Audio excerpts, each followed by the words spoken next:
Hello, Ducks fans. Welcome to another episode of the Quack Report. My name's Carter, and I'm joined by Nate, and we're going to talk some Ducks hockey here in just a few minutes. We've got a couple games here against the Jets, against the Blues. Part 1 against the Blues, because Part 2 will be happening today, I guess, if you're listening to this on Monday. So we got those to talk about. We got a little bit of news, upcoming games, and that's basically going to be the episode. Just your standard Ducks talk, your standard Quack Report episode with some Ducks stuff, some hockey stuff, some other stuff. Lots of stuff. Crying stuff. There may or may not be tears. Yeah. Is this therapy or adding to the reasons why I need to go see a therapist at this point? Yeah. That is the question. And I don't think that's an individual thing, even for me. I think that's just no. Fans at all points. Like now, right? There's talking about it. And is this like, okay, is this like actually therapeutic for me, or is this the reason that I need to go to therapy? Yeah, exactly. Like that's just how I feel about hockey in general, really. and like even sports. Like if you're like just tuning in because like you went to a Ducks game with a friend because they had a spare ticket and you're like, I'll just see what this is about. But you're more of like a football or a basketball fan. I think sports in general is just like it's one of those things that it feels therapeutic and like, oh, this is like what I do to relax in the evening. But like, I feel like every sports fan is lying to themselves when they say that, you know, like, because I think sports are like the cause of 90% of my stress, you know? And like trauma and all that. Yeah, you know? Exactly. It's that thing of like, I watch sports to relax. That's my way to unwind. And meanwhile, my girlfriend's just like hearing me yell at the TV. Like how is that stress relieving for you? It's at least it's not schoolwork or anything like that. So I mean, like yelling and getting it out, like whatever emotions you have out. I feel like that's therapeutic in some way, but like you wouldn't be yelling and be upset if you weren't watching the sports. Yeah, so, I guess. So unless you yelling about the sports is you yelling about schoolwork or like homework, not like homework, but like your like other work, not schoolwork, you know? Yeah. So maybe, I don't know. That's a question for someone with a higher degree than me and you, I think. There's the question for the show today is one, listening to us, and two, just talking about how shitty this season has been so far, therapeutic or not. Yeah. Let us know in the comments what's more therapeutic. Are we all actually okay, or do we need just like a single institution for Ducks followers as a whole? Yeah. And if so, why should it be funded by the Samuelis? It definitely should. Yeah. Go full like Arkham Asylum here, where the Samuelis build Anaheim Asylum. Yeah, exactly. Okay, well, so I guess that's your preview of how the show's gonna go. Yeah, pretty much. I guess. Well, we'll start here. I guess with the lesser of two evils in terms of these games. Actually, before we like really dive into the games, can I start it with an image? Actually. Oh yeah. And for those that are just listening, don't worry. I will describe the image. Nate is the master of closed captioning here. I mean, not really, but I try my best. If there's any consolation to our heartbreak, to our trauma, it might, now I'm going to say might, be this. Connor Bedard in an Anaheim Ducks jersey, everybody. I was thinking about this last night. I'm like, I need to make a Photoshop of this. And then I was scrolling through the comments of like the post and it's already been done. And it's already been done. And I'm just like, thank you for that very much. This goes out to at Nick_M27, who had posted this. At least I don't know if he did it, but this is just who I saw. Now I'm saying might because it gives you just the best chances. If you're the last place team in the league, it doesn't necessarily mean you are going to get the first overall pick. I think Buffalo Sabres fans know what I'm talking about with 2015 draft. Yeah. So don't start don't go get your reverse retro jersey done in like a Connor Bedard or anything like that just yet. Hold on a second. And actually, that's a jersey foul anyway because he's never going to wear that jersey. So, but so you're saying that last night I shouldn't have ordered Connor Bedard on my reverse retro? No, you shouldn't have. You should have just put it on your orange Mighty Ducks jersey. So that I don't have yet. Yeah. So, but you can still go order one. So. That's true. Yeah, it's not too late. I did for everyone else listening, because I know you already know this. I did order my Ryan Strome reverse retro jersey. Yeah, buddy. Yeah, and it will be here in January, mid-January. Are they? No, they're. Oh, I'm trying to remember the jersey schedule now. They're still wearing the reverse retro into January. I think the Ducks are. I think so. Yeah. A few times. One that was let's see if this was the episode. That was quite a few episodes ago now. Yeah. Mine's supposed to get here on Friday, so hopefully the next Monday episode I'm wearing it. Nice. Yeah, because you're just getting a blank one, right? Yeah, I just got a blank one and I ordered it through Adidas directly. When they became available. So gotcha. But yeah, I'm not gonna lie, I did take a look at because you'd ordered through Cool Hockey, so it's still just on my phone there. Yeah, and now they're officially released over there. And I took a look, and there were Washington Capitals ones available because I'm kicking myself that I didn't get the first reverse retro for them. Yeah, and I do like the second one, and I'm just like I said it to my girlfriend. I'm just like, if I had the money, this is the other one I would get, because really, like, for me, and then we'll get into the games here. Mm-hmm. For me, I'm not a fan of Washington's current jerseys. They're just kind of they're meh. They need to be updated. They're from that Reebok Edge era. But I don't know, maybe if I can find like the Adidas version of like the retro jersey of like the OG one kind of thing, maybe that's the one I'd go for now. But Washington's going to be a little difficult because it's just like, okay, well, what they have, I'm not really a fan of. But so because I do want, like, as much as I'm trying to do the collection, right, I'm trying to get the jerseys that I want, like that I enjoy of each team. So so it makes sense. The Ducks are wearing it the 24th and the 26th on the road against Arizona and Colorado. So yeah, you'll be able to wear it for a couple of games then. So yeah, it'll be good. Yeah, I should have. Well, I mean, it doesn't really matter because I still have a Ducks jersey, but it would have been cool to wear it when we go in. Oh no, we're going to AHL is in December. We're going to like the Gulls in December, and then the Ducks are in March. Ducks are in March. Okay, so I can wear it for that one too. Yeah. Cool. I will do that then. I'm still debating for that game because it's in Calgary. I've only ever been to one Flames game that I have not worn a Flames jersey, and that was the game that I saw in Las Vegas. And so I wore my Fleury Vegas jersey, being like a massive Fleury fanboy, obviously. Yeah. If you're new to the show, but that's the only time that I've ever not like worn a Flames jersey, I guess, to a Flames game. So I'm like, okay, dude, because that also might be the only Flames game I get to this year. That's fair. Just with how my schedule is. So I'm like, oh, okay, do I rock the Flame stuff? Do I rock the Duck stuff because I'm technically there for like for work reasons? Or do I just confuse the fuck out of everybody and wear like a Flames jersey and a Ducks hat or something like that? So we could do the thing that like hockey moms do when they're seeing both their kids play. We can just take two jerseys, cut them down the middle, and just order a couple of China ones. There you go. Yeah, exactly. Yeah.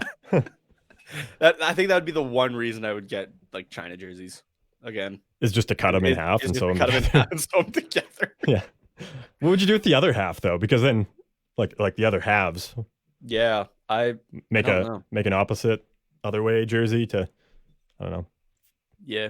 Give to the one other person that exists that's probably a Ducks and a Flames fan. Yeah. I am not sure. So. Anyways, I guess we can get into... or I'll just be that guy that has like the Ducks jersey on top and no, okay, I'm saying this because of how this season has gone for the Ducks. as soon as the Ducks start losing by 2, I'll just take that one off and show the Flames jersey off. That's like gonna be the one game where the Ducks win like 1-0. So like there's I not was even gonna say yeah. that's when the camera actually gets to me in the crowd. Yeah. Oh, all right. So yeah, the journey for Connor Bedard continues here. Game 18, still without a regulation win. 2 away from the record. 2 away from tying the record. Yeah. From tying the record. Yeah. So we might get to see that and talk about it right after on Wednesday's Wednesday's live stream. So yep. Fun times. Oh boy. Yeah, so music.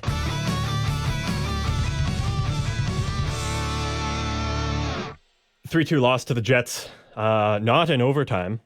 So keeping that record cleaner, since we still have the lone blemish against Boston there. But yeah, without a point in that one, even though, I think the Ducks probably did deserve at least a point in that. Also, full disclosure, I didn't watch either of these games. It was a wild week. So I watched the highlights, but I didn't get a chance to actually sit down and watch. So, and I don't know how your week was either. I know you didn't watch the game last night either, but I don't know. Yeah, no, mine was here, so. No, I just had it on kind of in the background. So I was like still like half paying attention as I was doing Jets homework. Yeah.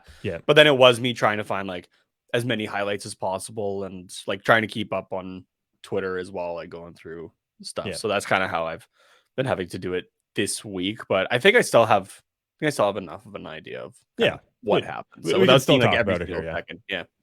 Yeah. You just won't get the super crazy in-depth insights that everybody comes here. I don't know. I still think you might. You might, but not the breaking down the nothing play that didn't even result in the shot on goal or any stat for anybody, but like somehow we're pissed about it. You won't get that this time, but you'll still get some in-depth. I don't know. You want to bet? I think I could still throw one in there actually from what I've seen. Okay, fair. You got some advanced stats for us here on the Jets game here, just to show us how close this one actually was. Yeah, just the usual stuff that's coming from me. Your deserve to win-o-meter from moneypuck.com. 66.7% in favor of Winnipeg, which, this game was definitely more in Winnipeg's favor, but I think the Ducks just got a little lucky in some areas. And what else is new? Like the Ducks are only in it because of luck. Like if they win the game, they weren't the better team. If they lose, they're definitely not the better team. Like, and John Gibson definitely did help in this game. With that respect, he had a .93 goal save above expected. I'm not sure what his overall save percentage was, but he did all right and helped the team there as well. Connor Hellebuyck on the other side as well had a pretty good game, I would say. 0.59 goal save above expected, and like he looked good as well. The only real blemishes I think in his play overall were, I think the one goal against that he got scored on was just like super deep in his net. But other than that, like both goalies I think had really good games. So not really too much otherwise that seemed to like insanely pop out at me, like stats wise or anything like that, unless like anything for you just for overall stats kind of did. There's nothing really that I noticed. No, not really. I think that's the closest game. Actually, I think that's the closest game in shots that we have had this entire season. Shots were 32-31 in favor of Winnipeg. Oh, probably. Yeah. Now, again, we're talking about like we're questioning quality shots, right? Because you can just hit the guy in the pad and that counts as a shot. But that's definitely the closest that we've been in terms of shots this season. So for the most part, like we've figured out the drastic difference in shots. I think like we've had bad periods. We've had games that maybe we could allow less shots, we could get more, but like it's not like the beginning of the season where shots were like 45-20 in favor of the other team, right? Like there's been the odd game, I guess, but for the most part, I think we've figured it out. We've closed the gap a slight bit more, but it is like we're still getting outshot, but it's still close, right?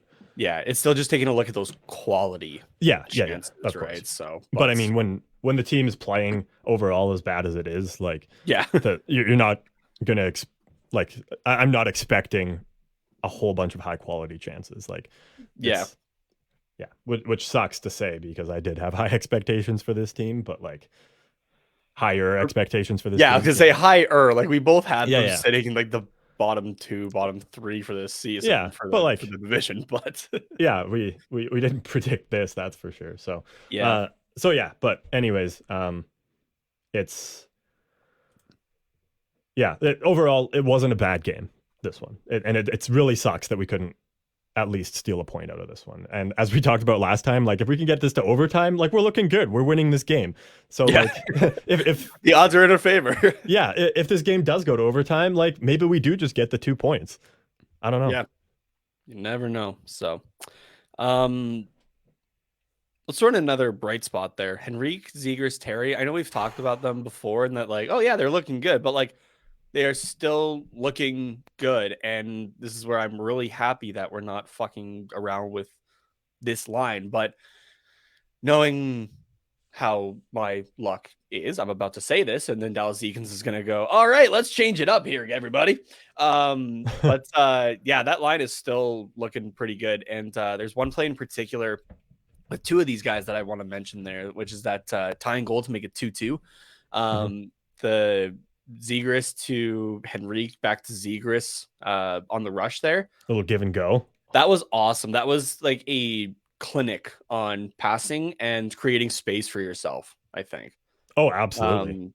Because yeah, like sure, it was only as like a 2-on-3 that turned into a 2-on-2 kind of thing, right? But like those guys were able to make the space for themselves, and like they weren't fumbling around with the puck because they were being pressured or that sort of thing, like in that moment, because they created the space for themselves. And yeah, no, that was a fun play. Like I watched that one just a couple times just to feel good again. But yeah. With that one, was a really good one in particular, though. Yeah, for sure. I did see the highlight of this one, and I think that these words will mean a lot coming from somebody who has a shrine for this player in their living room. That was a Connor McDavid type of play right there. Like, now who's McDavid in that? Is it Henrique or is it Zegras? No, Zegras. Okay. Yeah. Like, just picks up the puck behind his own goal line and then breaks it out himself, passes it to Henrique, and then just waits to get it back, still just fucking full tilt flying into the zone, and then just shoots it in like no big deal. Like that is something I've seen Connor McDavid do like probably hundreds of times already in his career. And whether he scores or not, like is he scores on it quite a bit, but like to see another player do something like that and make it look so effortless, like that's impressive for Zegras, considering he's 20 years old and still only like in his second full NHL season. So yeah, absolutely. The more I see of this kid, the more, especially going into a contract year here, it's exciting but terrifying at the same time, because okay, this is maybe jumping a little bit, but like you can see it in Zegras's post game interviews, but a lot of the guys as well, right? That like this losing the way that they have been this year is starting to take a toll on like them truly, right? Like they are there's no more like pissed about it or just kind of, like a little bit of disappointment or that kind of thing. Like this is like starting to tear these guys. And so I'm hoping it's not like now this is not to say that I don't think, or that I think Zegras would approach it this way, but we have seen in the past few years that RFAs are starting to be able to dictate their futures a little bit more. That like it almost more closely resembles being a UFA, weirdly enough. Yeah. So I'm just hoping that like we see like the ceiling for this kid is still so much higher than where he's at right now, which is wild to think about. No matter what number he signs for in the offseason, in a couple of years, he's going to be underpaid. 100%. Yeah. It's the hope is just that how this team is looking now and how they might look in the next couple of years dictates how long he stays around, I guess. Yeah. Now, I might get some people who start getting upset with me for bringing that up, but in today's NHL, it's kind of a reality, Yeah. right? It's an unfortunate reality for yeah, so if you're for the team that you're a fan of. But yeah, like I'm excited to be able to if this kid is a Duck for the next however long we do this show, Mhm. right? Or like however long this show's able to go, I'll be happy with that, Mhm. right? Like that's gonna be so much fun to watch, right? Um, that being said, though, if it's that like he doesn't want to stick around later on, and Mhm. like I have nothing to say that he doesn't want to stick around or No. anything like that. Yeah. I'm just like I said, with how things have gone on around the NHL, like that's the terrifying aspect of it. Is like, okay, this is a reality. So worst case scenario, what if, right? Yeah. So Yeah. I have some thoughts on it too, but I think it'll make more sense in the context of something we'll talk about a little later. So okay, I'll sounds good. save them for then. But yeah. For now, though, I'm fucking loving that line still. Oh, it's fantastic. Yeah, Yeah. Um, and like it comes in so clutch too. Like we've talked about Henry kind of taking over the captain clutch yeah, a little bit. mantle a little bit. But yeah, like the tying, like the game tying goal there, make it 2-2. And what was that, halfway through the third period there? Yeah, about that, I think. About Here, halfway. I can pull up the time. Yeah. Anyway, So it's, yeah, like that is the line that you like, even if it gets broken up to, be able to spread the wealth a little bit down the lineup and cover up our severe lack of depth. yeah, That is the line that you're going to go to in the last couple minutes of a game to try and get the tying goal, or after a good penalty kill, which we haven't seen a lot of. But if there's a if the other team gets a power play and doesn't score on it, you're then throwing this line out to try and get that favorable matchup against like a third or fourth line guy, or third or fourth line, right? yeah, Like this is the power line that you are going to see together at some point during a game, whether it's only a minute or two or it's 20 minutes a night. It's you're going to see it. So yeah. You're talking about the clutch aspect of it, and absolutely is. So Kyle Connor scores his second goal of that game at the 14:15 mark of the third period. That Zegras Henrique plays at the 14:43 mark. So right after, right? Those are guys that line especially does not give up, which I fucking love, because we have seen guys give up on this team. for sure, yeah. And especially when we're I'm not in the going state to, we're in, right? I'm not going to, but I could start naming off names. Yeah, so like clutch in that aspect, and yeah, just that not back down attitude. Like, would it be awesome to see Trevor Zegras wear the C on his chest? Absolutely. Like in the next couple of years here. Mhm. But you could easily, I think, make the argument, maybe even more of an argument for Troy Terry. Yeah, For absolutely. the future, right? Just kind of thinking of Verbeek's comments from, was it just before the season started? I think we were talking about the Yeah. comments that he had of like it's going to be like kind of that 25 and under crowd, which Mhm. Terry is still part of. He's 25 this year, Mhm. right? So that's still a guy that, if you can have him for the next 8-10 years, like that, you can totally be your captain, right? Yeah. Oh, for Your sure. visual leader, I guess. Yeah. Actually, In a sorry, that way. reminds me as well. I forget who tweeted it, and I don't know the context because it was just like a screenshot of a tweet. But it said it was in regards to the Ducks, and someone had said just a reminder that like the majority, like the core of this team and the majority of the players on this team need a cosigner to rent a car. And I thought that was hilarious, but like it also puts it into perspective. Like you can bash this team all you want, but then you take a step back and you're like, most of these guys are like 25 and under, like, or they're Yeah. like even a lot of them are like 21 and under, right? Mhm. So it really puts things into perspective that like, oh my god, this team sucks. Like this team is never going to win, but like these are young guys for the most part. Yeah. So I will say in a league that has shifted to being a lot younger, yeah, right? Like, I'm just for curiosity's sake, I'm gonna see if I can find what the average age in the NHL this season is. Oh, you have to be able to. Yeah, that's I know it's out there somewhere. So you could even probably find it by team. Here you go. Actually, Nova Caps fan. So average ages for all 32 opening night rosters from the 22-23 season.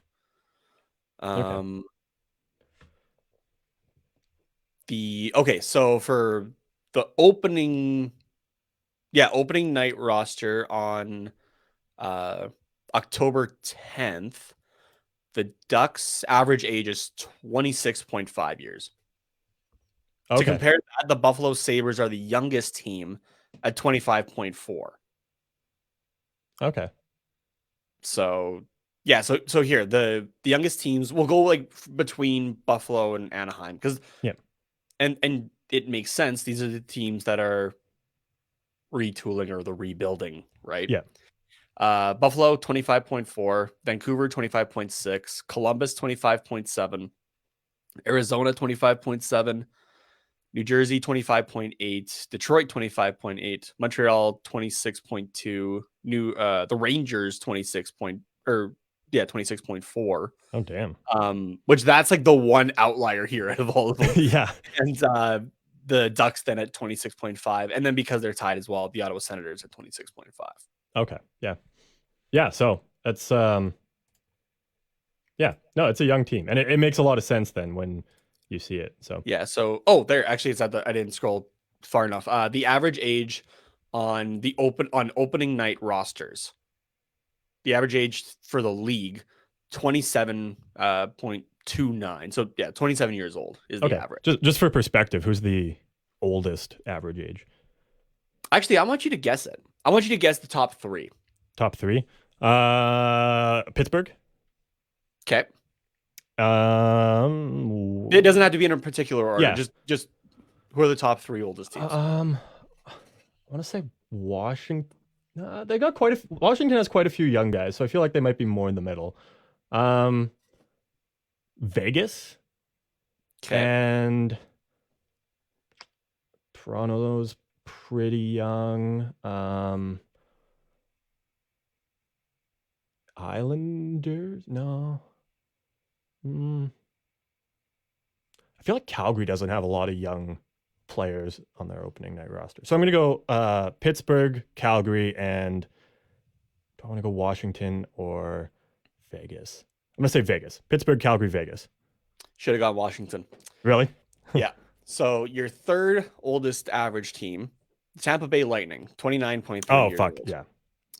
Your second oldest, the Washington Capitals, 29.6 years old. Okay. Which leaves the Pittsburgh Penguins at 29.9 years old. So 30 years old is their average. Yeah. So that is a team that is trying to hold on to that is trying to hold on to like 2009 even for as long as possible. Are Calgary and Vegas even up there? Calgary sits fifth at 28.5. Okay. And Vegas is actually, now that I think about it, they do have quite a few younger guys. Vegas is at 27.8. So they're right around the average there. Oh, okay. Yeah. So that was a shitty guess, but okay. I got Pittsburgh, which I'm happy about. The two teams that are at, or actually it's the one team that's at the average, is the Winnipeg Jets at 27.2. Okay. I would make a joke about, of course, they're average at everything, but I mean, they're actually doing pretty well this year, so can't really say that. But yeah, what else we got here, I guess, for this game? You had a comment here about the challenge or the decision not to challenge on the first goal by Kyle Connor. Yeah, really quickly, that was as somebody who's definitely been bringing up like the goalie interference and the challenging and that kind of stuff. Like, should we have challenged it when we do, like whether we're not getting them or that kind of thing? This one I think was wise not to. I can understand the frustration from the guys, especially Gibson at first, but watching it again, Benoit does push Dubois into Gibson for that initial contact, right? Which leads into him being pushed out of that position. Everybody else is then in that spot where he would have been and the shot happens. Yeah. So I think that one would have been still deemed no goal.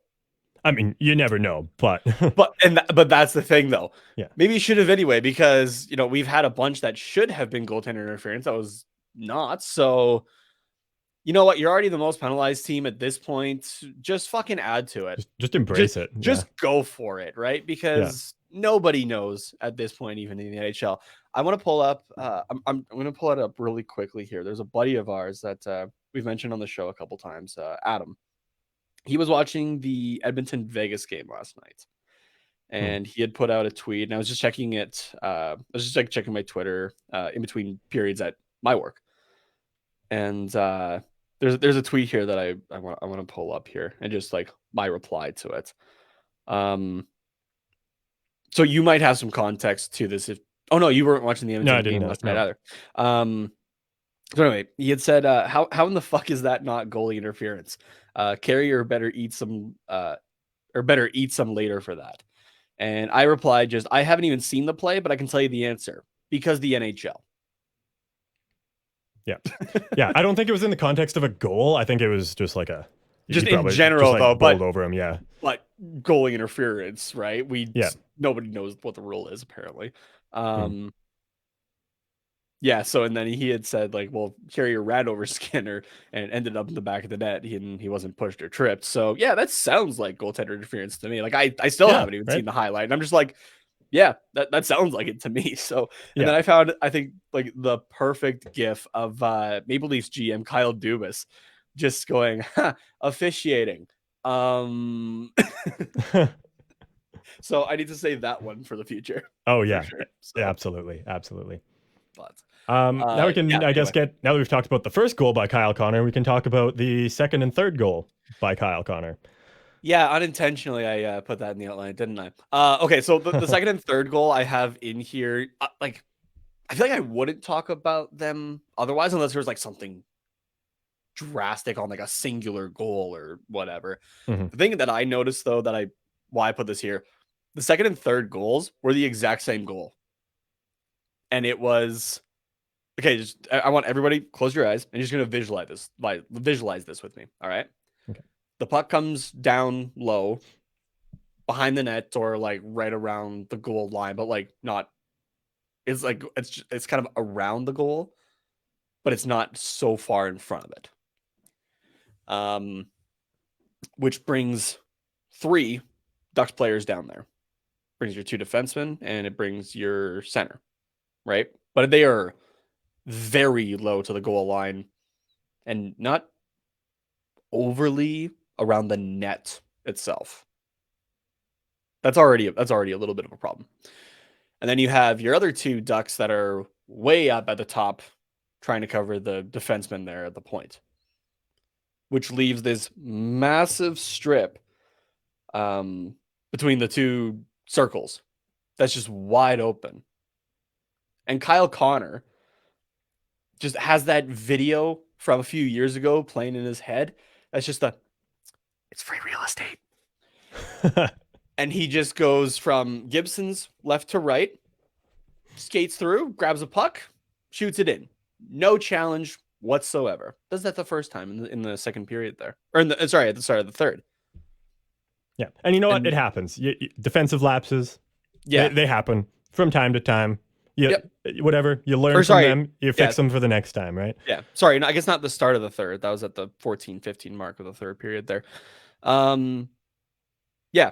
Trevor Zegras and Adam Henrique have that great passing play. They tie it up. And then just under 5 minutes later at the 1906 mark, right? We're in the last period of the game.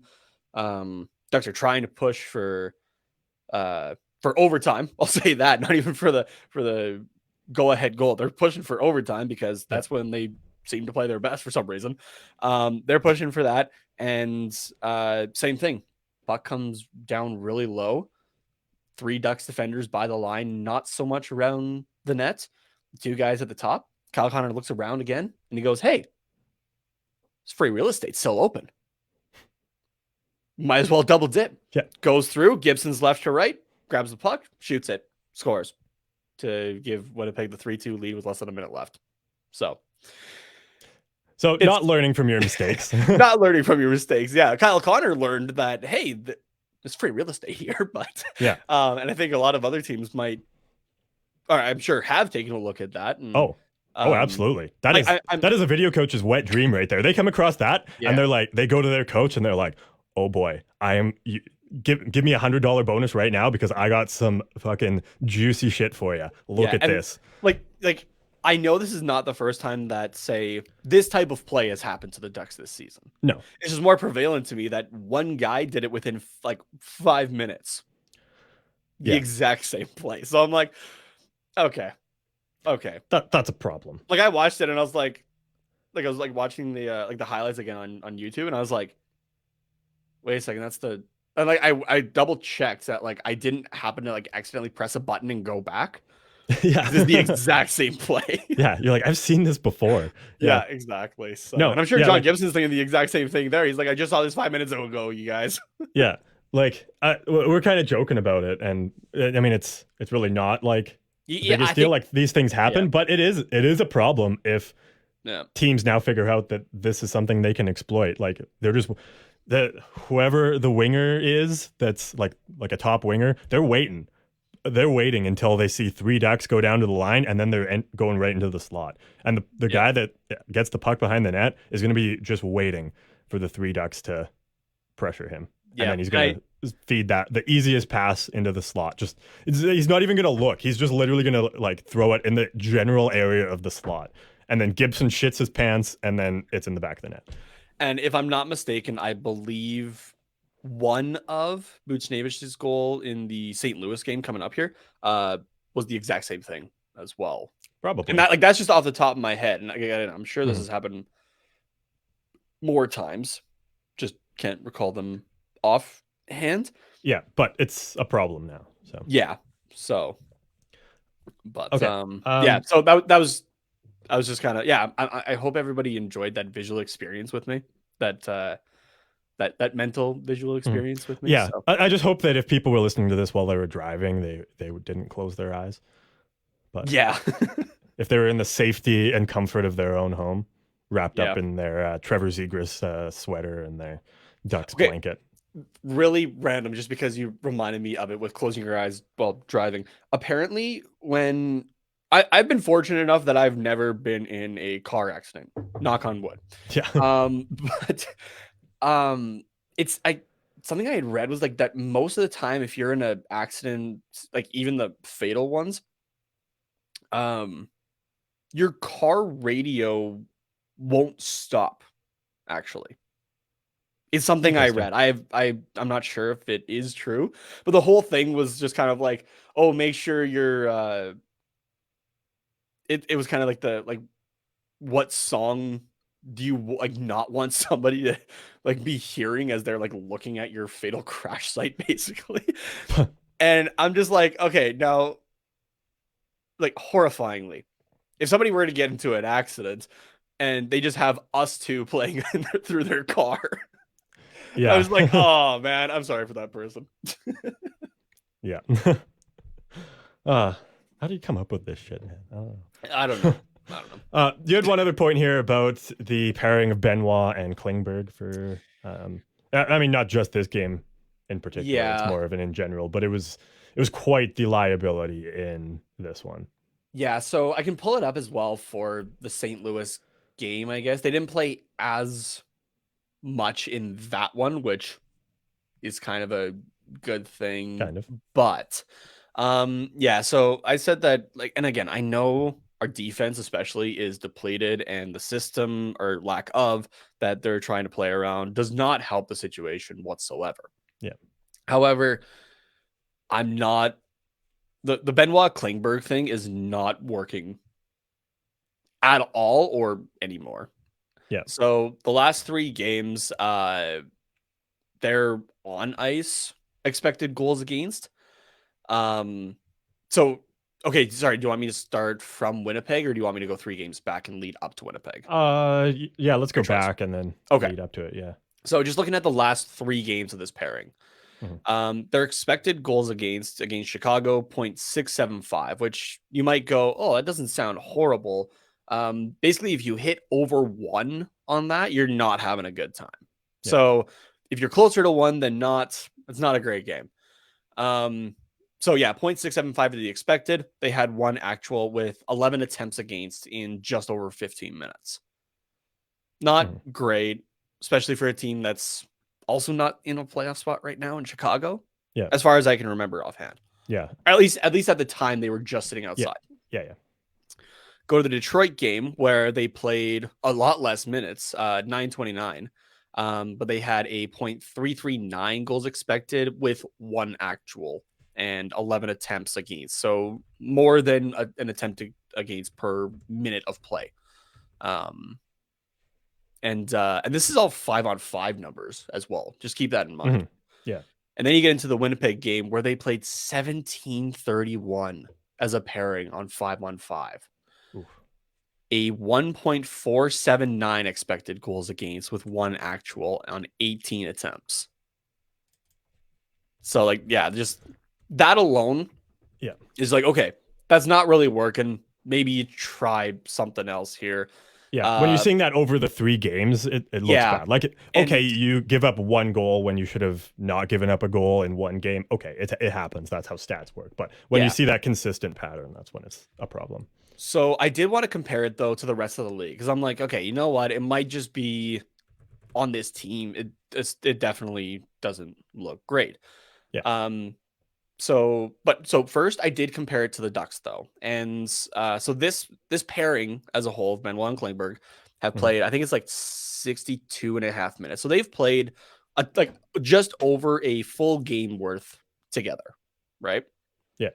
So out of Ducks pairings that have played a minimum of 60 minutes, there has been 6 of them.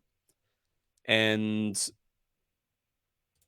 but these guys have played the lowest out of the minimum 60 minutes.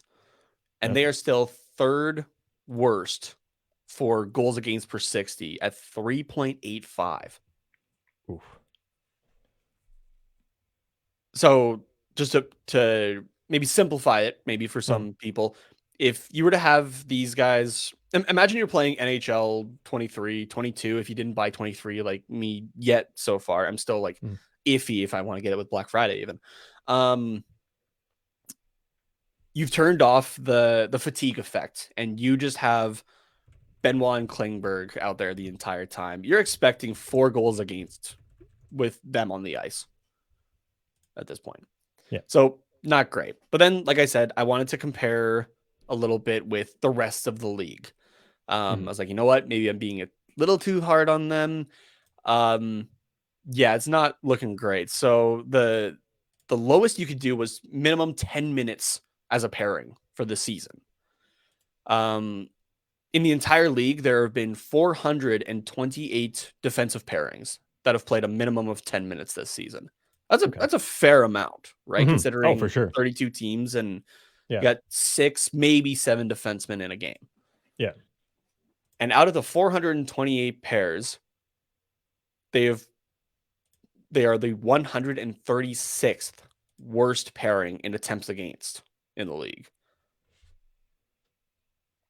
That is and you look at some of the top ones and they are like some of the top lines. So they're against the top lines that are shooting a shit ton as well, right? So you kind of think that. But yeah, 136th out of 428 in like just over an hour of game time. These guys are in the top 25% for worst in attempts against. Yeah. That's I don't know about you, but that just that says to me a little bit that hey, maybe these guys aren't great at shutting down the offense against playing hockey together. Yeah. So I think it's time for those two to get split up. At this point, like I know we've talked in the past, like, oh, okay, like what do we want to do for like if we were in charge of the lineups, like how do we want to shape it up, right? Yeah. At this point, I don't fucking know even because it's depleted for sure. Like I said, I'm taking that into consideration here. Those two specifically, though, it's not working anymore. And but I mean, what else do you do now? Because obviously, what was it? Klingberg, Kulikov Was that the pairing that wasn't working that we talked about last time, and then Kulikov got scratched? Yeah. Okay. So at what point are you saying, okay, maybe this is Klingberg's fault? Yeah, it's no, and I was actually about to go there, but I do want to see. I'm pulling up Cap Friendly here Okay. because yeah, Klingberg, you bring him in as a power play specialist, and even then, it's kind of meh this season.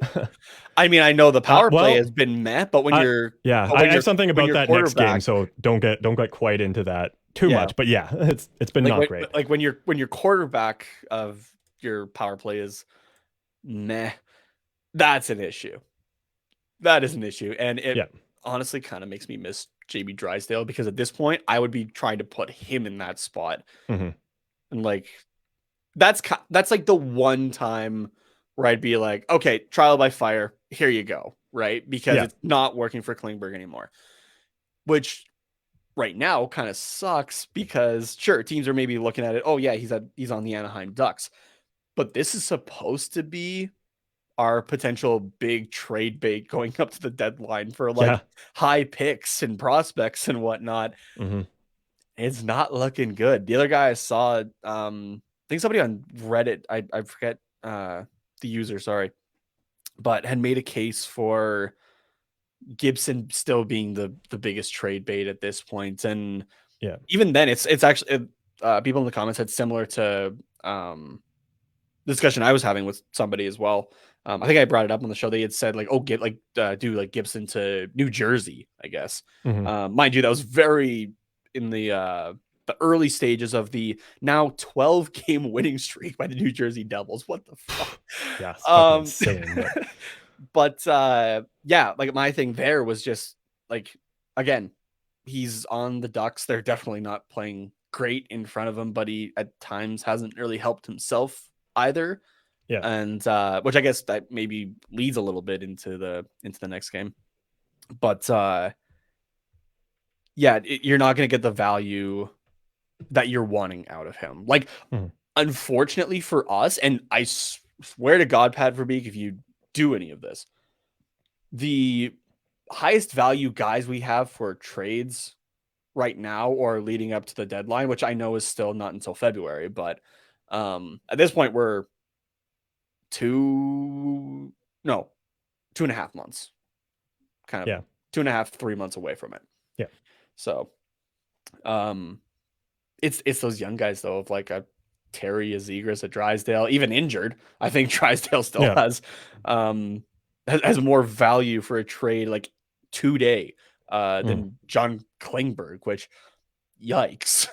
Yeah, So right. like this is the one time where I'm like, okay, like obviously you want to get something for him, and that was, I'm sure, a massive part of the idea. Oh, for sure. Yeah. But at least you're out of his contract after this year. Yeah. Worst case scenario, like that's not, you want to get returns. You don't want to lose guys for nothing, but Yeah. that's And I mean, like, yikes. still, like, even if we just get a 7th round pick for John Klingberg, like, that's still, we got that for nothing, essentially. Like, yeah, we gave up nothing to get Klingberg, and then literally whatever we get is just like free money, essentially. Like house money at that point, whether it's a 7th round pick or a 1st round pick or a highly touted prospect. Like, no matter what we get for him, it's something that we didn't have before, and it cost us nothing. Obviously, the better he does, the better we can get, and that's what you want when you're paying a guy $7 million still. But it's it's not like this was our 1st round pick for like so many years, or we gave up like a highly touted prospect to be able to sign Klingberg or whatever. Like it's literally nothing. So like the more I've watched John Klingberg this season, the more I think he almost was. I mean, he definitely had more support in Dallas. Don't get me wrong. Oh yeah, but it's.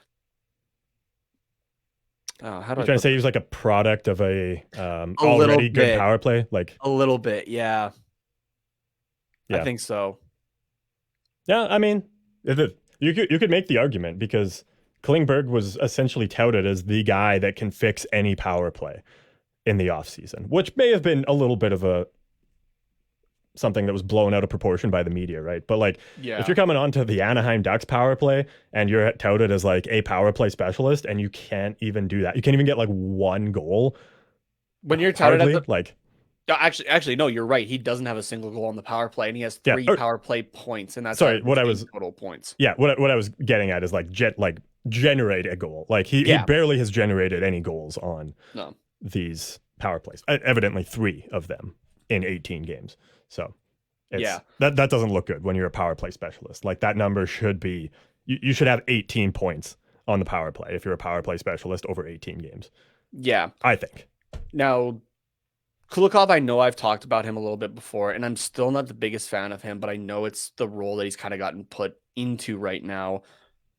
I'm kind of done with him on that role in particular. Just to, sorry, wrap up that part Yeah. really quickly. Mm-hmm. In terms of Klingberg, though, that dude is with.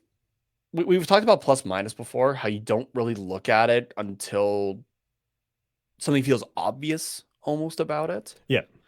And I know that there's guys on this team that are closer, right?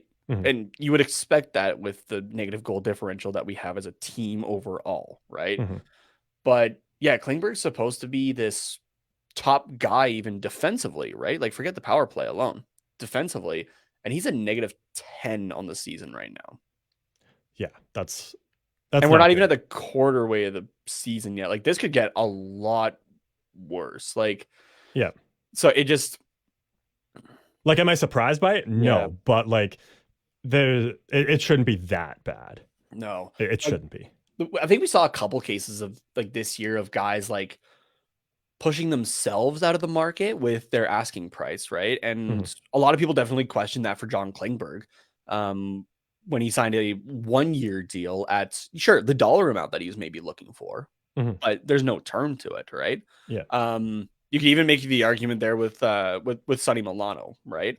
And that's a case where I know we've kind of gone back to this, but that's the I feel like that was kind of the Chris Kunitz, Sidney Crosby thing, right? Where Milano and Zegras worked really well together. Now Milano has been in Washington for I think the last week or so, and he's and done like well. He's got a couple goals and he's done all couple right. assists. Yeah, not bad. Yeah, but it's like some players just work really well with other certain players, right? And I think for Klingberg, he was working with quite a few guys that definitely helped his game. On Anaheim with that power play especially, right? Like sure, some of the guys are young and still have stuff to learn, but that should be a power play trying to remove the rose-colored glasses. That should be a power play that generates a lot more with the talent that you have there. Yeah. Right? And it's for sure not overly happening. And is that a little bit on everybody? Sure. But when you keep seeing your power play quarterback not give it to guys that are open, that have chances at great chances, right? And he's ripping it into guys' feet or that sort of thing when there's like not like it's a very low chance, right? Like that's where I'm just like, okay, like this is where I wish Jamie Drysdale was back and we can put him in that position and try to push that forward for the future. Yeah, for sure. I just had one other thing to bring up about this game very quickly, and then we'll take a quick break and hop over to St. Louis. The Kyle Connor got a hat trick, obviously, and we're obviously very focused on Anaheim here, so we really feel the lows, and we also really feel the highs as well. But it seems like Anaheim is giving up a lot of hat tricks, and they've given up 3. Erik Karlsson, Kuzmenko the next night, or a couple nights later, next game with Vancouver there, and then just a couple weeks after that, Kyle Connor in Winnipeg. So 3 hat tricks given up already on the season. There's been 18 hat tricks already in the NHL. So if you want to get a hat trick, just come to Anaheim. Or wait for Anaheim to come to you. But Anaheim, believe it or not, is not actually the worst team in hat tricks given up. Do you have a guess, Nate, on who the worst team for most hat tricks given up is? Fun fact, the answer may surprise you. we've now turned into a BuzzFeed article. May surprise. Okay, and I say may because it surprised me, but it may not surprise you. Okay, as a narrowing hint, west or east? West. Oh, okay, yeah, that definitely eliminates who my first pick was. Who was it? Just out of curiosity. Columbus. They've only given up one. All right. Yeah. Mikko Rantanen. Team in the West that's given up the most hat tricks. Yeah, I will say it's 4.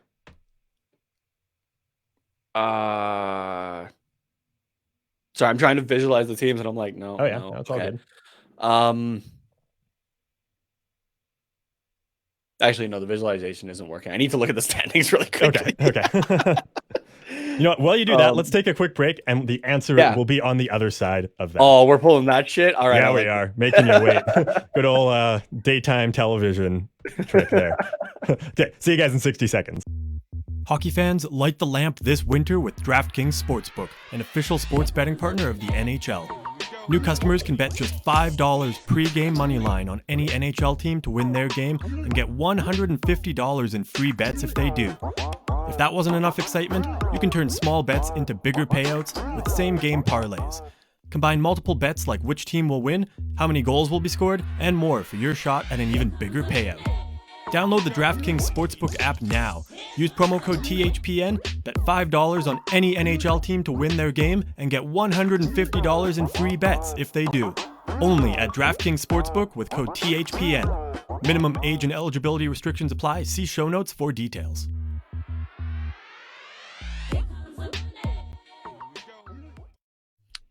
You have an answer for me? I'm going to take a guess. It is our fishy California friends, the San Jose Sharks.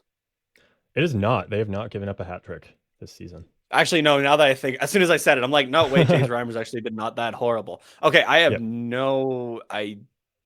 actually, sorry, I got one more guess. Okay. Is it the team that we just played in the St. Louis Blues? It is not. No. They've given up one hat trick to Montreal. Okay, it's Edmonton. Montreal. They've given up 4. Really? Yeah. One against Trevor Moore from LA just a couple nights ago. Jamie Benn on the 5th of November, and then 2 to Andrei Svechnikov in October, and then just last week. Yeah. But shit. To be fair, because I have to defend my other team here, they are tied with Carolina in hat tricks 4, I suppose. Connor McDavid with 2, Evander Kane with 1, and then Carolina, who also has 3, 2 from Svechnikov, both against Edmonton, and Sebastian Aho. So, yeah. Okay. So we're not the worst in hat tricks given up, which is good. Okay, my question, because I'm not gonna lie, I do like Stuart Skinner. I mean, you know this from talking to me for however long, but good Alberta boy. Good. He played for one of our local WHL teams here. So yeah, we saw quite a bit of him in when he was still playing junior. How many of those hat tricks, just like purely out of curiosity, how many of those hat tricks are Jack Campbell hat tricks against? You know, that's a good question. Because with Edmonton's system, I don't even know if diverting a little bit into Oilers talk, I don't know if I necessarily blame Campbell's play as of late on Campbell. No. Some goalies can work well within a certain type of system, and some just can't, right? Yeah. Like you see it throughout the league. Oh, geez, sorry about that. Hit the microphone. And also, like, he is a brand new goalie to the system, right? Whereas Skinner, has literally been brought up kind of through it, even with the coaching change and or changes, I guess, that have happened in Anaheim over the last couple of years. But just out of curiosity, do you know? Yeah. I just quickly clicked through the game logs. 3 of them, the 2 against Carolina and the 1 against Dallas were against Campbell, and then the most recent one against Skinner. So against Skinner, yeah. Yeah, okay, yeah, those games were absolute. Well, actually no, because Edmonton won and ended up winning the 1 game against Carolina, and then the other one against Carolina and the one against Dallas were just awful team games as a whole. So it's hard to blame Campbell on those. But yeah, that's what I'm saying. It's kind of a Like some goalies can work within a system. Yeah. Some just it doesn't work as much for them. But Yeah. So, like John Gibson, right? Yeah, exactly. Yeah. He's not working within the lack of system that's going on right now. It works for him sometimes, but in the case of this game, it definitely does not. So no. 6-2 loss to the Blues on Saturday night. I will say, just in fairness to Gibson, he was phenomenal in the first period.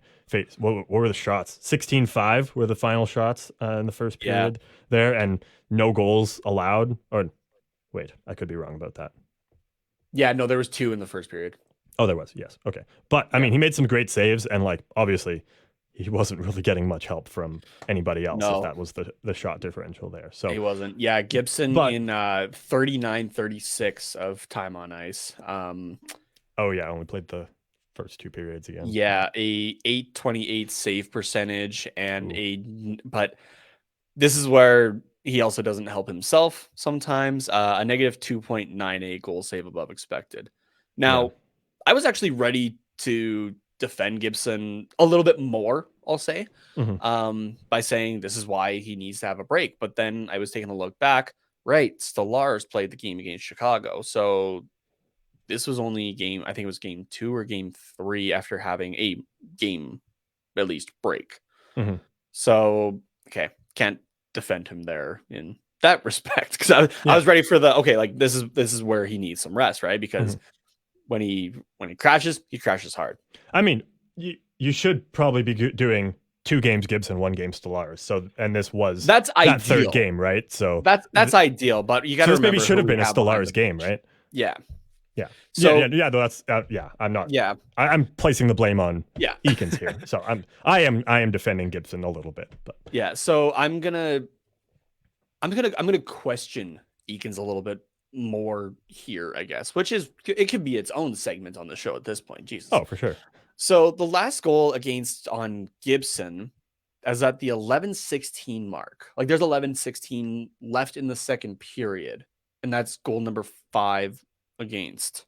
Yeah. And we pull him and Stallars goes in at the start of the third period. But Gibson hasn't let anything in over 11 minutes at that point, considering how the rest of the game is going. Yeah. That's a pretty good stretch, right? And he's kind of holding the team a little bit there.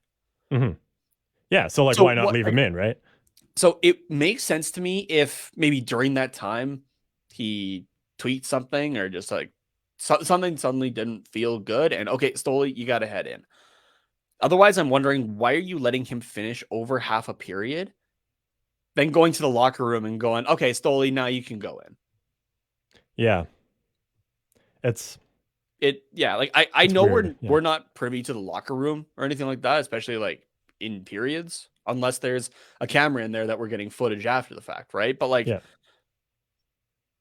that's the only reason I can think of that this makes sense, is that like he tweaked something or whatever, and it's just like, okay, maybe it's best if I just or said something about Eakins' wife or mother, and then Eakins was like, well, fuck you, I'm gonna put Stallars in that. But other than that, like that doesn't make sense to me, to leave your goalie in there for that long where he's doing okay then, right? And he's able to hold your team, and you're like, okay, no, we're throwing in the other guy. If that's the case, I would be I would be pissed if I was in Gibson's position there a little bit of like, I think so.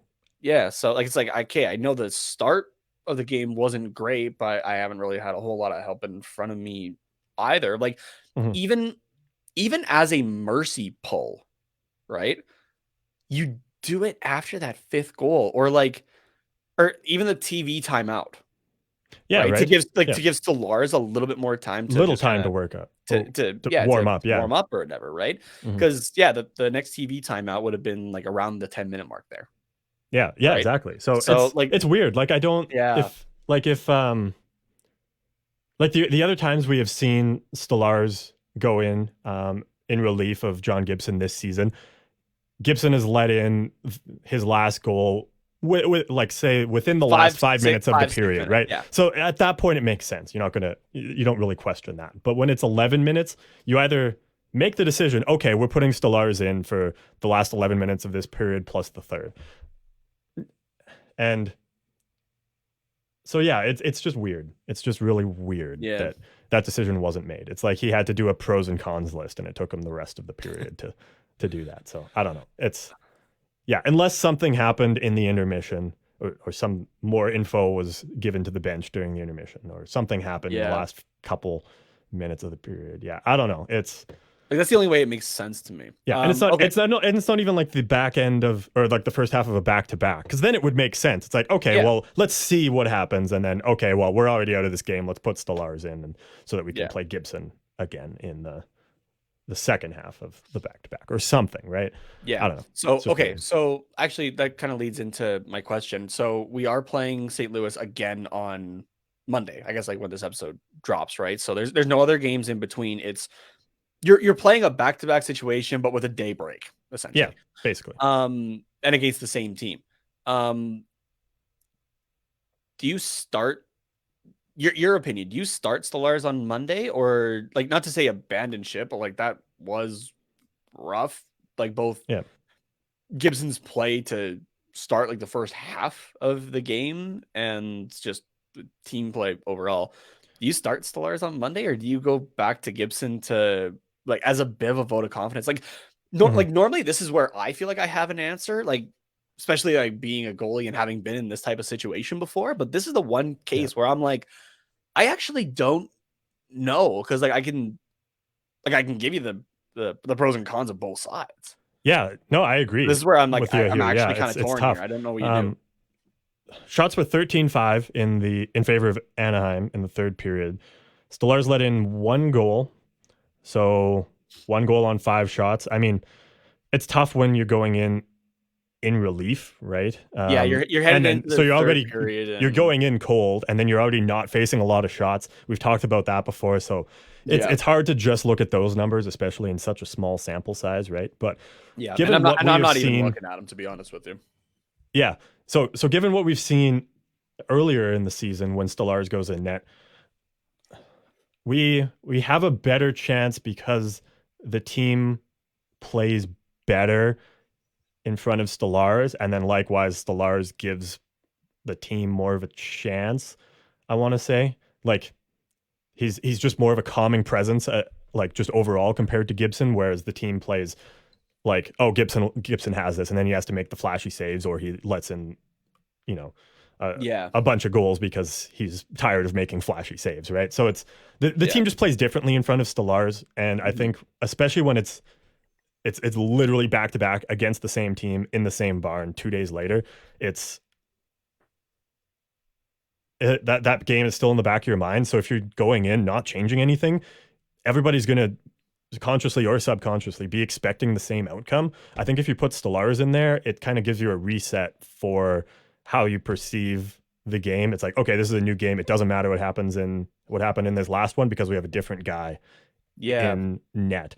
So I think that um yeah, I think that is the one pro that kind of trumps everything else for playing Stellars over Gibson. I do agree with you. There is that. Okay, let's give Gibson a shot at redemption here, mhm. um, but Especially I against the think exact same team, yeah, exactly. right? But I think that alone of we need to do a whole reset on the team because this game is still going to be so fresh. I think that At if I least was the they're coach solely would lean me to put Stellars okay. in Yeah, fair net. enough. So yeah, but at the same time, there is and then there's also the benefit of like Gibson probably needs some rest because we've seen it before with John Gibson. Like Yeah, we're already at the third game in a row for him, and his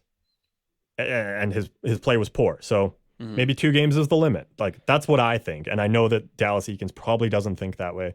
And I'm definitely more of like a numbers guy, anyways. Like if we can go 2-1, 2-1, 2-1 back and forth the whole season, that would make me so happy. But Yeah, for like for it's purely just for the numbers of it. yeah. So Well, even like from what I've seen and that sort of thing, right? Like I mhm. do agree that okay, maybe two is a little short. I would go 3-1. Yeah, but we've seen this. This was the third game in a row for John Gibson, was it not? And No, actually I think this oh in no, this maybe case the this was the second one. um No, sorry, yeah, I think this was the third actually. You're right. Because it was Chicago. When did we play Yeah, Chicago? Chicago Oh, played. Chicago. There we go. Yeah, Chicago was Stellaris there. yeah. So yeah, then Then it was Detroit, Winnipeg, Detroit, Seattle, Winnipeg, or St. St. Louis. Louis. Sorry. Yeah. Yeah, I think this is the first.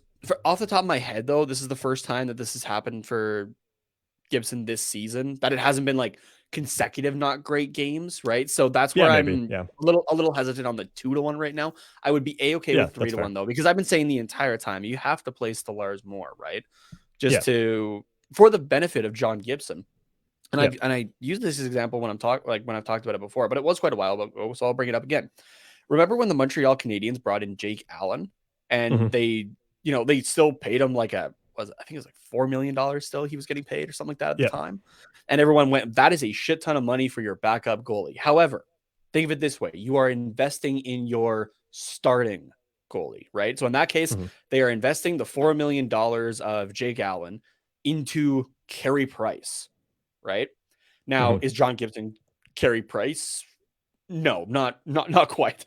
Yeah. And I'm not going to say that he is. That would be lying to myself even. Mhm. But you almost have to think of Stellaris as an investment into John Gibson, right? If John Gibson is going to be your guy, you need to make sure that he is in the spot to be your guy, Yeah.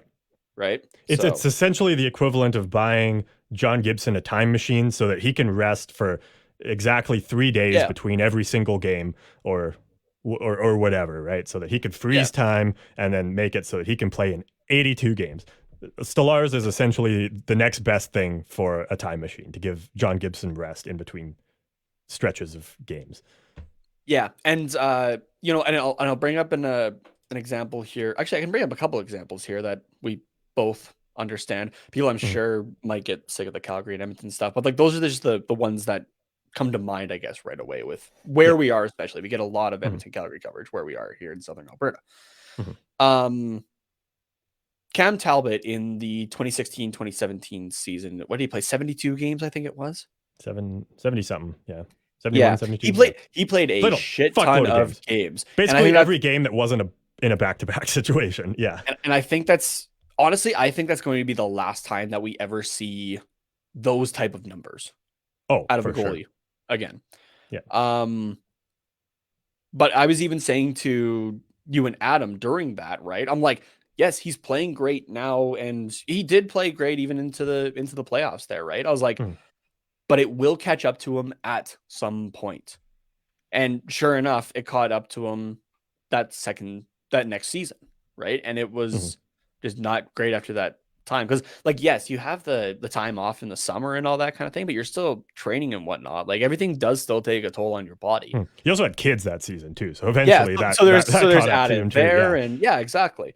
So like that's a very wide timeline, I guess, example, sure. Yeah. But that's a case as well where I think the Edmonton Oilers gave up on Cam Talbot a little too early, Yeah, that's a different personally. conversation, but yeah. Personally, Yeah. just because I saw what he did in Calgary the next season. So, um, yeah, so that's one example there, and the other one is just down in Calgary, and we're I think still seeing it currently with Jacob Markstrom. Mhm. Daryl Sutter did say this year that Dan Vladar is going to get a start per week kind of thing, but Mhm. he's already seemingly kind of gone against that rule. And we're Mhm. seeing Markstrom, who was a finalist last year for the Vezina, is struggling, and the guy does look tired, especially when he's giving up, uh, goals that are detrimental, I guess, to the Flames at that Yeah. point, right? So, like that's just a couple examples, and like outside of what we've seen constantly with Dallas Eakins and John Gibson, of like, I don't know if I would have to really go back and take a look if he ever was, I guess. But at least as of now, John Gibson's not the old school starting goaltender anymore, Mhm. right? He still is your starting goaltender, but maybe for 50 plus, like 50 to 60 games, Yeah. right? Like Yeah, I'd say 60 so. like at the very most. Yeah. So, Yeah. but yeah, Um I know we've talked about this before, but just especially with that game, and he seems getting run down again. And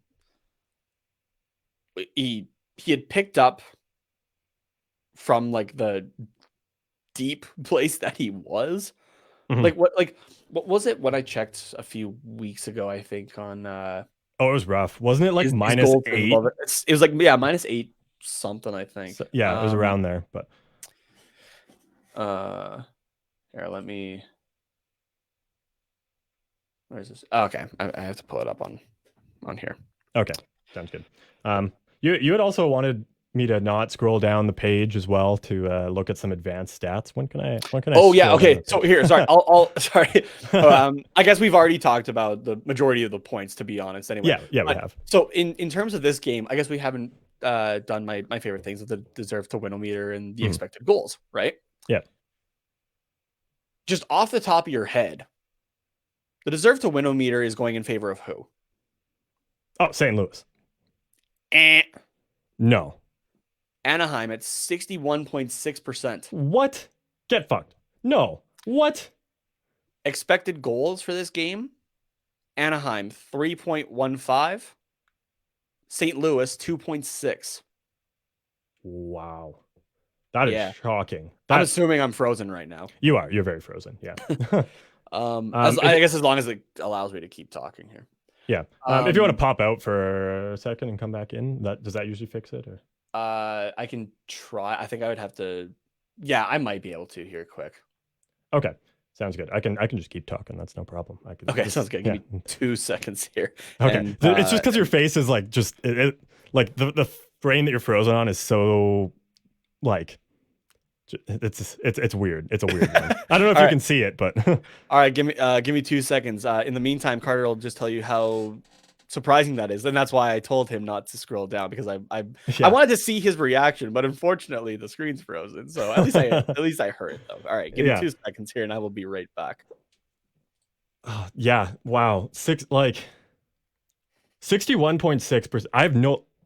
I mean, to be fair, they played a good second period and third period against St. Louis. Like, yeah, the first period was rough. 16-5 were the shots. 14-13 in favor of Anaheim for the second, 13-5 in favor of Anaheim for the third. Like, yeah, those periods looked really good. And we talked about some nice plays.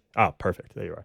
Talked about like nice plays that were made here by Anaheim. Like it makes sense. They had a couple good periods, but it's just when the score is that drastic, it's hard to believe that this is a game Anaheim should have won, and that our expected goals against, or I guess our goals saved above expected is that low. It's like when the score is that. It's just so that's where I say that this was a rough night for Gibson, both with the team in front of him, but he wasn't overly helping himself with that negative, like, where is it here? Yeah, negative 2.98. So negative 3 goals save above expected. Out of the 5 he let in, only 2 were, by this stat, only 2 were not kind of on him, like that he should have had, kind of thing. Yeah. So, it's yikes. So, well, you have one more thing here on the bottom about Sam Carrick, and then I have a positive to leave us on for this game that I just haven't put in the outline. But you know what? Go ahead with your positive. This one's just more a question overall, I guess. Okay, sounds good. Okay, so Anaheim 2 for 4 on the power play in this game, 1 for 2 on the penalty kill. So I mean, 50% doesn't look great, but when you're only giving up 2 penalties, that's pretty good. When you get 4 opportunities and actually capitalize on 2 of them, that's phenomenal. Unfortunately, no 5-on-5 goals, but yeah, not to be a Debbie Downer on that point. Yeah, but like, we get some 5-on-5 goals and we don't suck defensively, then maybe we probably win this game given the expected goals and the deserved win-o-meter and all that. But at that point, you're just saying, well, if we played a completely different game and the Winnipeg Jets ended up sucking, then we win, right? We just got to completely change everything. Or the St. Louis Blues. Yeah. Oh, sorry. Yeah, I have stats pulled up for Winnipeg, so that's why I wanted. Fair enough. That's why I got confused. All good. So just to compare directly with the Winnipeg game, the 5-on-4. Cam Fowler played 119 on the power play in that game, and John Klingberg played the remaining 40 seconds. So some rounding errors there, but for the one penalty that or the one power play we had, sorry, Cam Fowler played the majority of it. So that's kind of where things And he seem scored to on it. shift. Not in the Jets game. The Jets. Sorry, I thought you were that's talking the about Jets the game Blues I was game. talking about. Sorry, no. Okay. Against now I'm talking about the Blues game. Yes, 5-on-4 power play, time on ice. Cam Fowler played 3 minutes and 43 seconds, a goal and an assist. Essentially, kind of 2 goals because Adam Henrique just got enough of a tip on that, so the play was really generated by Fowler there. So 2 big points on the power play there. John Klingberg still played 152 on defense there. No points, nothing to show for it. Again, just a couple games to show those numbers. But we look at the whole season so far, 5-on-4 power play. John Klingberg has played just over 45 minutes on the power play, 3 assists, 10 shots on goal, no goals. And I mean, this doesn't really prove my point here, but I mean, individual expected goals, 0.65 on the power play. Cam Fowler has played the next most on the power play with the Ducks at 30 minutes and 24 seconds, a goal and 2 assists, so 3 points, just like Klingberg. Only 4 shots on goal, and a 0.32 individual expected goals. But I think that number is quite a bit lower because he is usually been on the second power play unit with Kevin Shattenkirk, so he hasn't quite got the higher numbers like John Klingberg has already. But now we're starting to see the shift of Cam Fowler taking over that role, on that number 1 role on the power play over John Klingberg. And it's already paying off because he got 2 points in these last, in the last game, I guess. And then I don't know where the other one came from. I don't have I don't have the game logs specifically for that. But wait, give me a second. I can maybe find no. Yeah, no, I won't be able to find the power. Wait. Oh no, this is power play right here. Where is the other power play point for Cam Fowler? Yeah, I don't know. I can't find it. But anyways, it's really since, I guess, Minnesota is when he kind of started taking over, and I just haven't really noticed that he's been that number 1 guy now on the power play. Oh no, I guess we had 4 power play opportunities in that game, so maybe that's just like a cumulative thing. But anyways, I've just it appears that Cam Fowler has taken over on the power play for John Klingberg, and the numbers are, I think showing that maybe Klingberg was the problem on the power play, and which that's not great when you are the power play specialist. Yeah. So yeah, maybe against Detroit, I think was where he first started taking it over. Just looking at the amount of power plays we had and trying to kind of gauge his time on ice here. So yeah, that's it's interesting anyways. And I think that it's either going to be a wake-up call for John Klingberg, or it is or now it's just Cam Fowler's time to shine. So I'm okay with Fowler. Yeah. I mean, like he ripped a couple point shots too, right? But they didn't hit shin pads. They either went in or got tipped. So like he made smart shots. He didn't just do a shin pad check. Even his I think this is the one that he was credited for. His point from the shot there, like shot from the point. Yeah. He has a split hesitation on it. But you watch just to make space, right? Yeah, it made the space though, and then he wired it through. And like you're even looking like, oh, okay, like does that get tipped? And no, it beat Binnington cleanly. So yeah, the little bit that we've seen on Fowler on the power play, I'm more confident in him on that first than Klingberg right now. Which not great to It's not a great thing to hear or to feel, but Yeah. and that's not a slight at Cam Fowler by any means. It's more of a slight at John Klingberg. So Yeah. Well, yeah, we've seen that Fowler is able to produce on the power play. Like he's filled in the top pairing before. He's been a go-to on the second pairing for a long time. It's just he plays a lot of other hard minutes, so we just haven't been able to give him those minutes on the power play. But now we have no other choice. So sorry Fowler, but like you're going to be playing probably 25, 30 minutes a night if he hasn't already, right? So yeah. Okay, yeah, let's leave this game here with the last point this last little question you have, I guess. Yeah, so I guess the only reason I can think of is, oh, well, you're playing a game against them in 2 days again, right? So it's a thing. Besides that, though, why are we fighting with 4 seconds left? Because you fought in your previous 2 games this season, so you gotta go for the 3 streak, especially when Nathan Beaulieu has done 3 games in a row already. Like Sam Carrick probably feels a little challenged, I guess, in his role as the Anaheim Ducks goon. So he's got to get that 3rd fight in a row. Yeah, I don't know. It felt really pointless to me otherwise, right? Like that's it did come across as kind of like whiny, like, oh, we're losing 6-2. Like I'm just gonna get in the goalie's face, and oh, you don't like that? Now I'm gonna fight this rookie defenseman. It makes Carrick look bad, in my opinion, and it makes the team look kind of worse. In a way, like the game is well done at that. You're literally 4 seconds away from going to the locker room, right? Like I get the thing of, oh, we got to show that we're not going to back down. You should have done that a long fucking time ago in the game and scored some goals. You know what? Actually, now that I think about it, because we're playing St. Louis again on Monday, that it's probably more of a statement of setting the tone for the next game.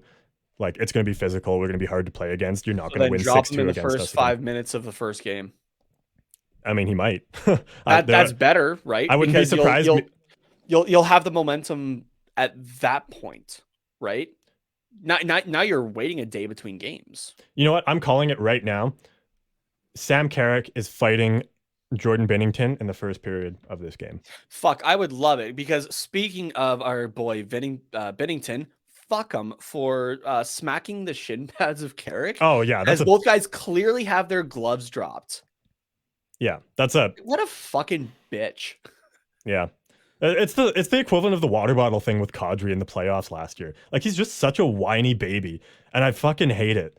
Like it's all that shit. Just that little fucking 5-year-old shit. Like that's something a 5-year-old would do. Yeah, I feel like it's just like and it's clearly like it's an expression, but it's literal here. That is not your fight, right? Like don't. You fucking asshole. Like, no. So, like, I genuinely have this in the notes here. I have someone hit him, please. Yes. Somebody, like it is at the point man. that I would love to see John Gibson go full fucking I can't think of his name. Ron Hextall on him and just fucking fly into the zone. I am at the point of begging anybody in the NHL, please give Binnington the fight that he wants.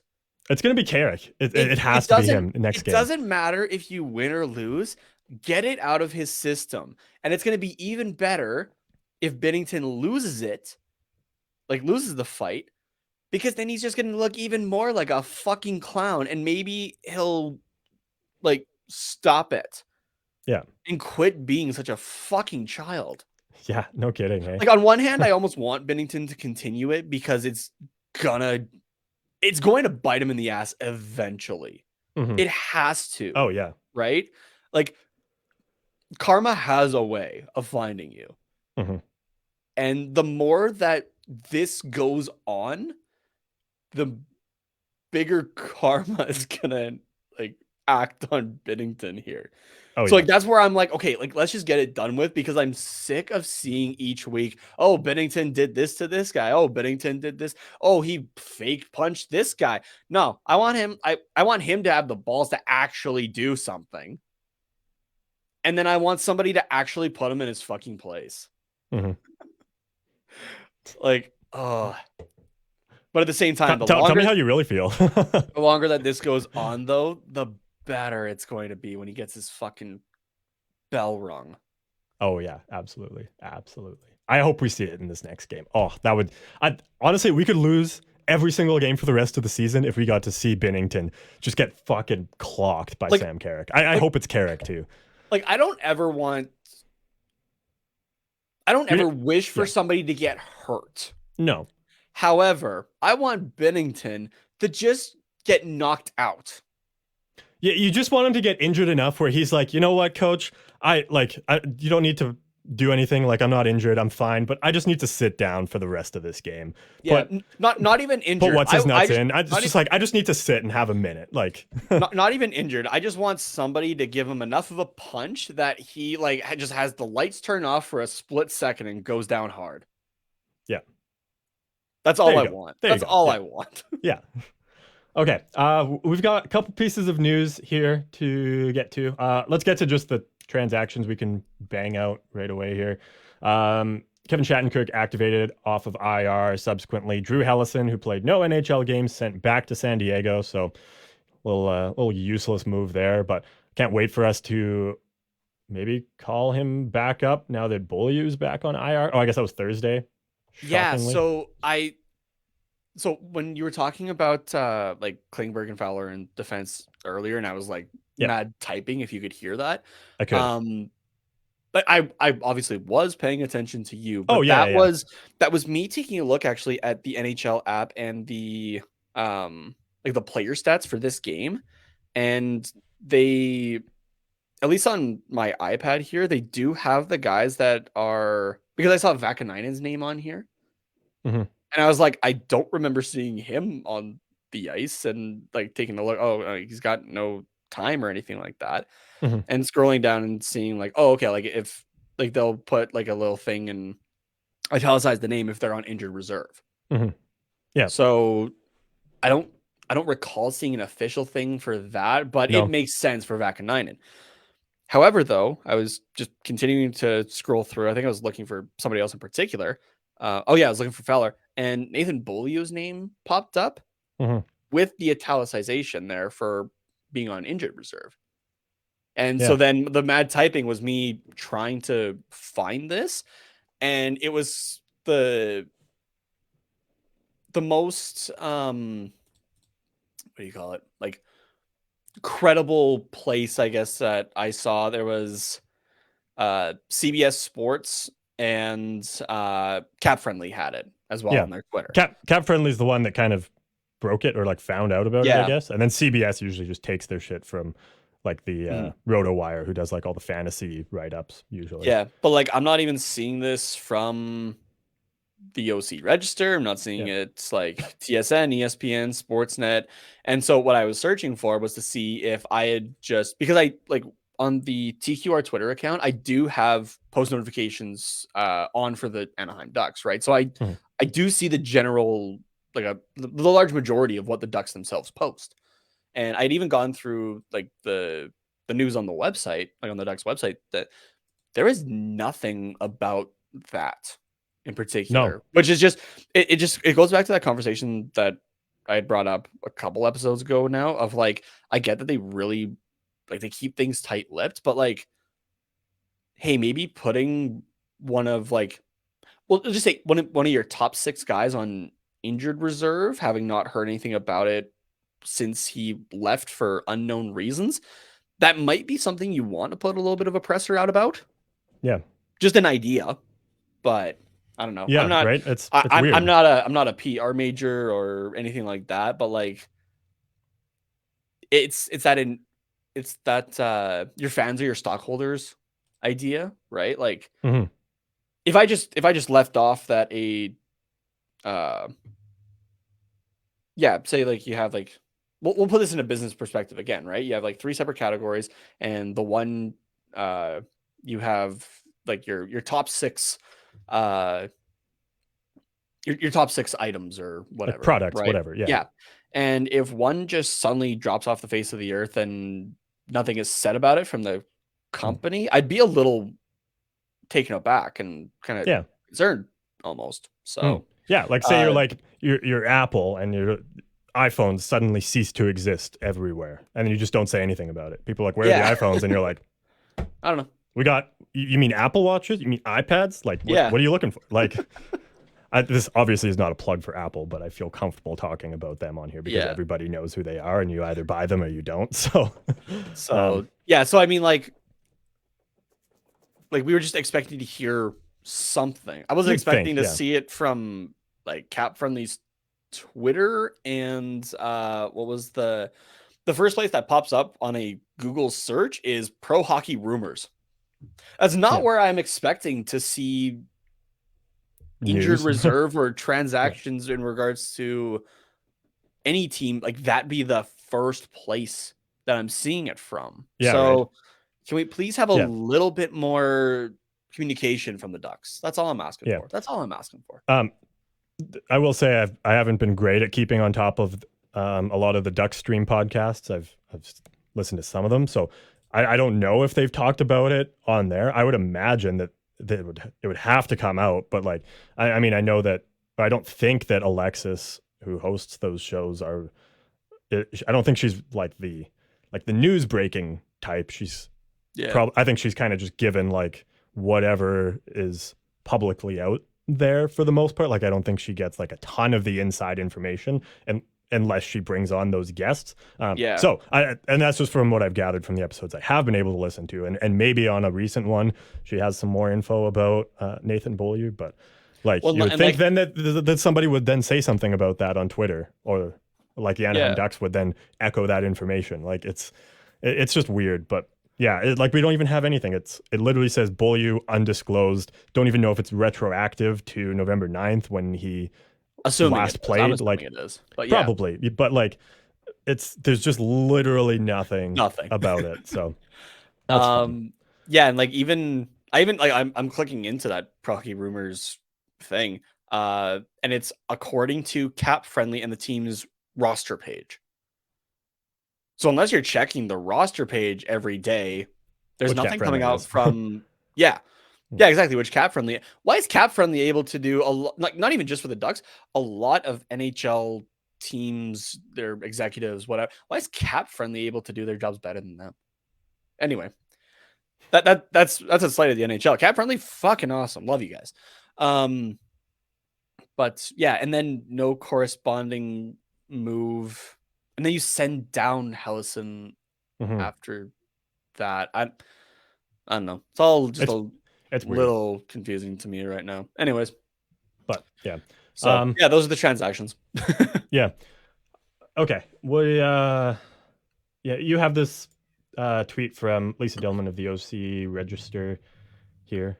Yeah, so this was just earlier on Sunday here. The Ducks were, Lisa Dillman of the OC Register on Twitter here saying Ducks scheduled practice canceled today in St. Louis. Just a meeting at the rink. Meeting post-game last night, briefly, but was players only. That's what happens when with struggling teams. Hashtag meet to plan next meeting. So the meeting last night after the game was players only. The one today was coaching staff involved as well. Yeah. Okay. So obviously we're never going to hear what happened in this post-game players only meeting, and we're not really going to hear much about, if anything, about this this meeting that replaced the scheduled practice either, right? But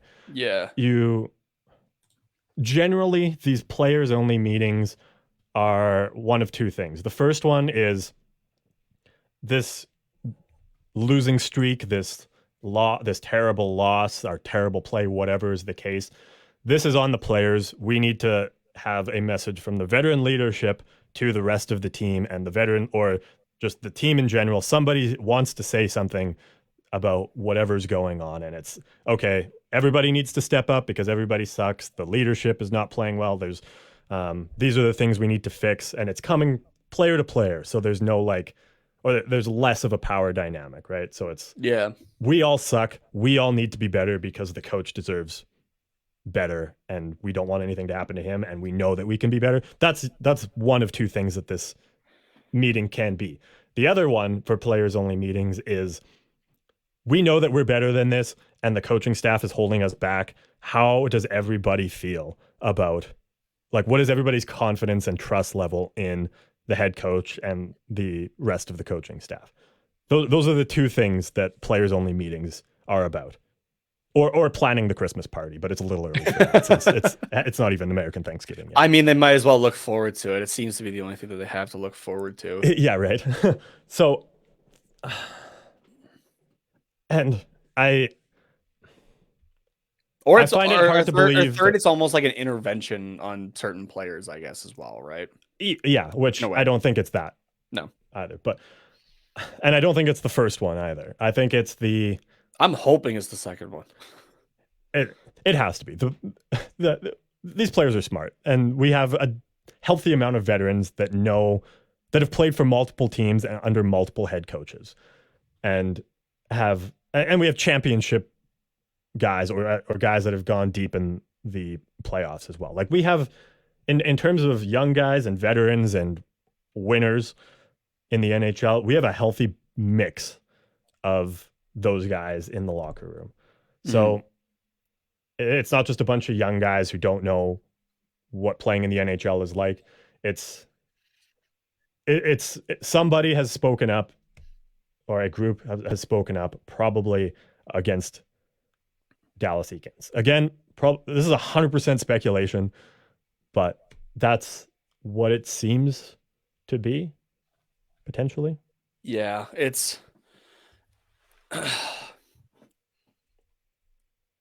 this is the one coup that I'd be in favor of. I guess it's getting Dallas Eakins out of here, because like kind of like I was talking a little bit about before. I don't remember if it was on air or off air, but like the interviews in particular of like Zegras and I think Fowler was interviewed last night. Like these guys are obviously, they're passionate about what they do, right? But it's the interviews are past the disappointment levels. Like it's turmoil at this point. Like it's almost torture for them. Like these guys are genuinely upset that at this point they have not won a game in regulation. Like forget that you've won in overtime or shootouts or whatever. You haven't won in regulation in 18 games, right? And like these guys are visibly shaken up by the whole thing and are like just like they're trying, I feel like, as much for change as possible, even just on the individual levels, right? Yeah. To try to make the team as a whole better. Like we don't from what I'm able to gather, we don't have anybody on the team, which is great, that is kind of about themselves even. Yeah. Right? Like this is a very team mentality roster, which is great. So, but yeah, just to like see how like hurt these guys are in like in their interviews and whatnot, right? Like yeah, it's not great. And at least Luck's Twitter has definitely been noticing it lately too. Yeah. So like if I could, like if we wouldn't get like pulled or flagged or whatever for it, like I would pull up this interview with Fowler here from Bally Sports with Lozov last night. Like the dude just looks done. Yeah. And not in a good way of like a pissed off done, like just a defeated. But like, okay, yeah, there you go. Defeated. That's a good word. Yeah. This team just looks defeated at this point in interviews. Yeah. Yeah, you're right. And I mean, it sucks. Like you haven't won a game in regulation. Like, yeah, it's yes, you've still won games, but like is it on the team? Yes, obviously. There's a definitely a degree of that because they're the guys on the ice, but it's the idea of if you like test a fish on his ability to climb a tree, almost, right? Yeah. Like a little bit of like if you're not giving the proper supports for somebody to succeed, and I get it, like this team wasn't going to be the best, but I forget who said it last night on Twitter. I'll see if I can find it here in a second. But it was basically just, like if this team had a competent coach, I can find the exact wording that they used. If this team had a competent coach, this team is definitely doing better, right? Like, Yeah. not playoffs better, but like middle of the road kind of better. Mm-hmm.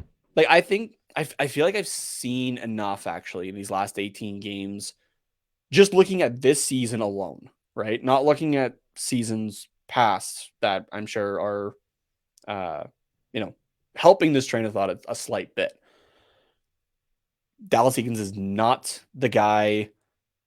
He's the guy for sure if you're tanking for Bedard at this point. Yeah. Nobody's questioning that. But he's not the guy for the confidence of this team and the pieces that build it Yeah. as like going forward. Well, you can tank for This is Bedard while still winning games and enjoying coming to yeah. the rink every day. Yeah, Right? it's totally possible. And I mean, you look at what the state our yeah. defense is in, like we might just inadvertently be tanking for Connor Bedard now, like with literally no other choice because of just how depleted our back end has become. And you know right? what? That fucking happens. Yeah, that happens. exactly. But a blessing that it's happening this season when Bedard is the first overall pick. But when you're not getting the support you need, and I'm still under the assumption that, and I hope I'm right on this. I have nothing to go off of, but this is just my thought process through it. I'm still hoping that it's Verbeek just doesn't have the type of coach that he has in mind for this team moving forward available yet.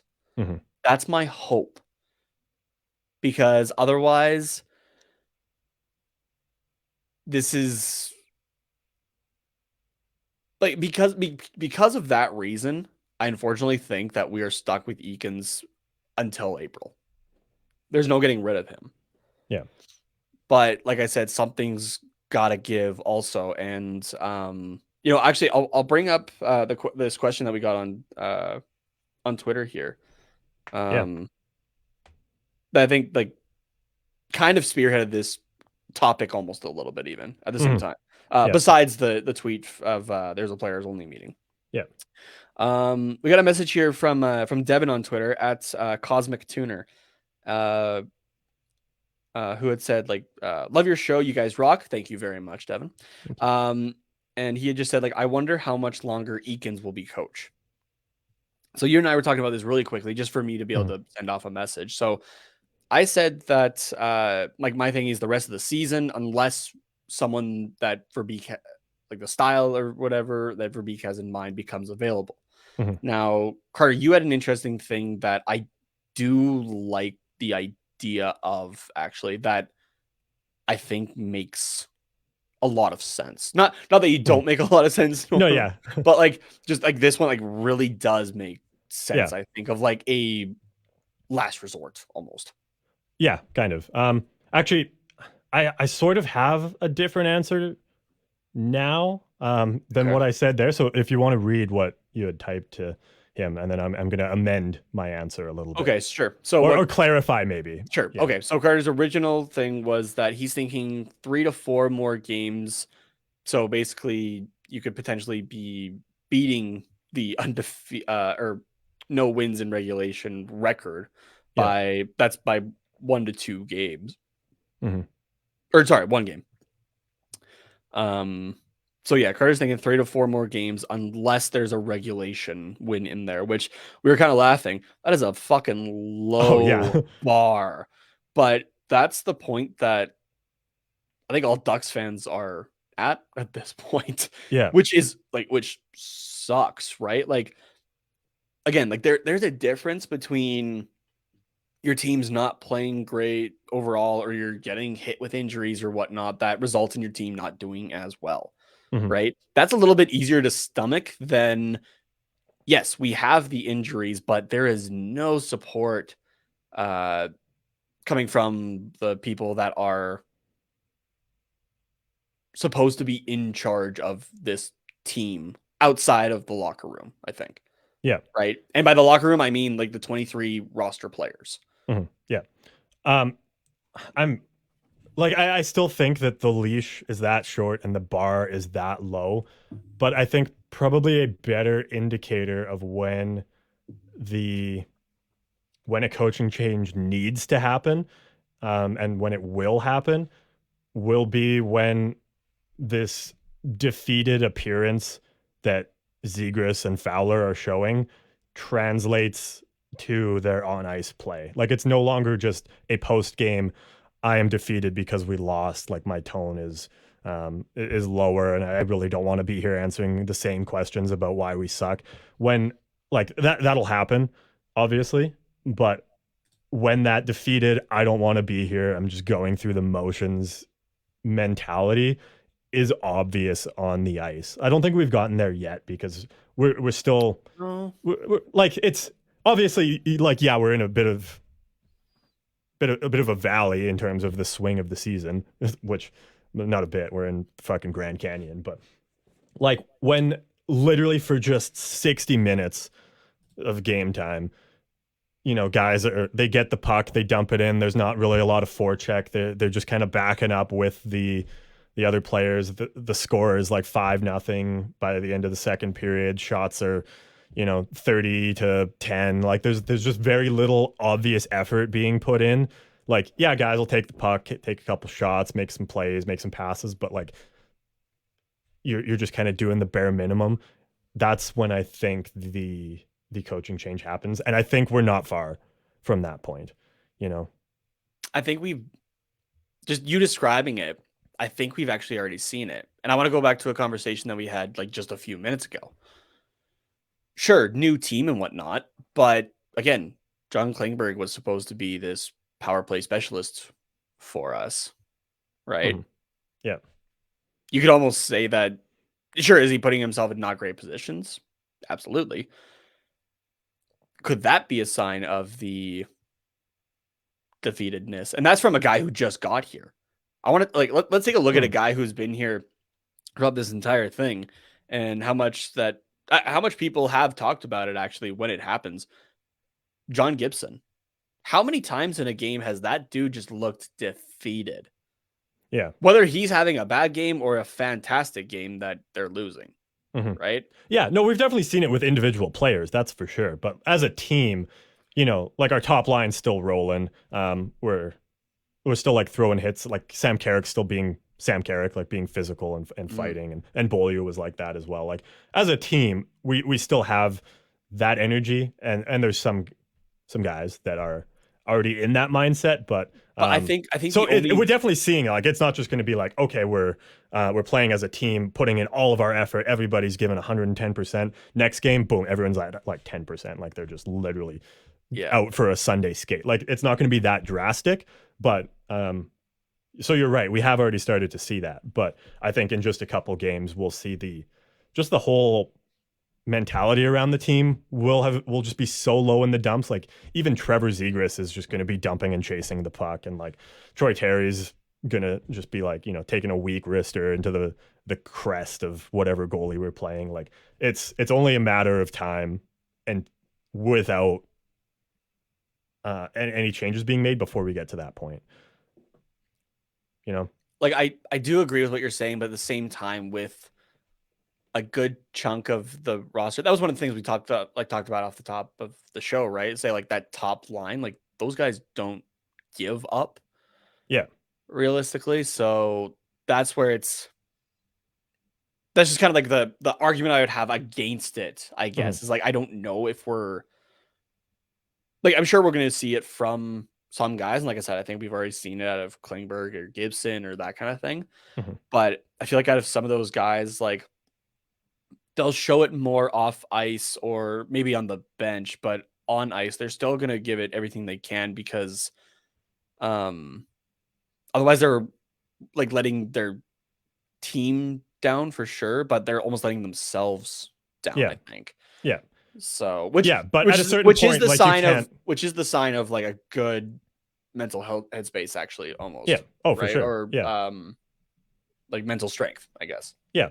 Yeah. So, but I think that's more just like, I guess, where that 3 and 4 game number that I put on it is coming from is like, and then I said, unless we get a regulation win, because if we get that, I think then, the outlook starts to look a little better. It's a bit of a pick me up, but then it just Yeah. moves the goalpost down a little bit more of, okay, where do we have to get to for this to be too much? Yeah, exactly. So I think, yeah, I mean, there's going to be a certain point where even Trevor Zegras is going to show up to the rink and the mood is just so incredibly low in the dressing room. He'll like crack a couple jokes, get basically no response, and be like, fuck, well, what am I doing here? Like, and then it'll just translate to his on ice play, even though he wants to do the Michigan at every given available opportunity. He's just like not going to be feeling it. And it's going to be obvious eventually. So, like, obviously the top line guys on any team are going to be the last to break because they're used to winning games and they have that we're the best mentality and we're never giving up, because I think that's basically what separates the Stars from just your run of the mill NHL player in a sense. So we're not far from that point, but I think we're going to have a couple rough games this week. I would predict. I would be comfortable making that bet that these are going to be rough. We still have predictions to do. Okay, really quickly, and then I guess we should probably start to wrap up the last couple of things here. Yeah, sounds good. I'm kind of wondering because, like, okay, I can, like I said, I can kind of see like the on ice play kind of thing. Mm-hmm. I'm wondering though if it maybe won't necessarily be on ice during play. If it's venting out frustrations between the whistles. I think we have been seeing that actually over the last few games. Because like, am I liking that? And not that I think he was or was going to be, but am I liking that Zegras is not afraid to get his hands a little dirty in scrums? Absolutely. Is it seeming to happen maybe quite a bit more than we've seen in the last while, at least? Yeah, I think so. So I'm wondering if maybe that's almost the lashing out in a way, right? Of the frustration outside of the interviews, for sure. right? So I don't know. Yeah, no, now you got me I think there's some merit to that too, but yeah. So I mean, I guess we'll see what happens in the next couple weeks here, but I don't know. I've got the feeling in my stomach of something's going to happen. Like, throw it back to March 2020, like where you're like, oh, or beginning of March 2020, where you're like, oh, COVID, like that's just a flu, and it's not here, it's in Europe, it's in Asia, like like a little bit down in the States, but it's not bad. And then like mid-March hits, and then you're like, oh fuck, okay, this is something. Yeah, we're screwed. This is you just know it's like you're in for something rough. Like just the whole vibe changed. I've got like that, obviously not to the same extent because COVID is a worldwide disaster, and this is literally comparing a pandemic to a hockey team. But this is literally just like an entertainment business that has like no grander scale beyond my individual happiness. But these are real people. It's not a video game, right? And real people's jobs and stuff. Yeah. So like, but I just have that same feeling of like we're about to see some shit go down in the next couple weeks. Just on a lesser scale of we're going to see some shit go down for the next few months, which ended up being the next few years in terms of COVID. So yes, not trying to compare those directly, but okay. To pick it up from the dumps of the episode, we'll call it. A couple upcoming games. I mean, Monday against St. Louis, as we've already talked about, 5 p.m. Pacific time, end of a road trip. What more can you say? Let's just get a score prediction down for this one, because we've kind of already talked about this, I guess. Pull up the spreadsheet there. Whenever they have like a wide game, they like to have a tight game after. I'm still gonna go with a St. Louis win, though. I hate to be the pessimist and just keep going for the other team, but it's until I see some change happen. You said Anaheim last game, so you're actually fine. You can be okay. I'm gonna call 4-2 St. Louis. Okay. It's at least better than this last game. Yeah. You know what? I'm just gonna say the exact same thing I did last time. I'm gonna say 3-2 Anaheim. Again, another close game. Probably pushes it to overtime. I think I said 3-2 overtime last time, or maybe you said 2-1 overtime. I don't remember, but I'm going 3-2. No regulation win. It's an overtime one. Sounds good. Yeah. And then we have, let me flip back to our outline here. Wednesday, start of a 4-game homestand against the New York Rangers. Or 4-game? 3-game? 3-game homestand, sorry. Against the New York Rangers. They will be in town, and the game will be at 7 p.m. Pacific time at Honda Center. We haven't played the Rangers yet this year. Yeah, we did. We played them October 17th. That was like the start of the first on the road trip. Yeah. Which was 6-4 loss. Yeah. I mean, I'm going to take the St. Louis goals from the other day, actually. I'm going to go 6-2 for the Rangers. Okay. Yeah, I could definitely see that. I'm checking back-to-backs for the Rangers since they will be road tripping it. And yes, they will be in LA on the Tuesday night. So we will see the backup goalie in New York, who is Halak. Does he have a win yet this season? I believe he does. I don't think he does, honestly. But you know what, though? Knowing the Anaheim Ducks, you know it's going to be against them. Oh, well, yeah. Sometimes I give this team just a touch too much credit. Yeah, Yaroslav Halak is 0-4-1 in his 5 games, and all 5 have been starts.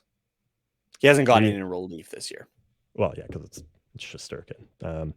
3-2 and 2 goals against average, .883 save percentage. I'm gonna check what his goal save. Just curious. Oh yeah. Sorry, you said 6-2. I actually didn't put that in our. Yeah, I'm going with 6-2 still. Fair. 6-2 for New York. Negative 3.1 goal save above expected in the 5 games there.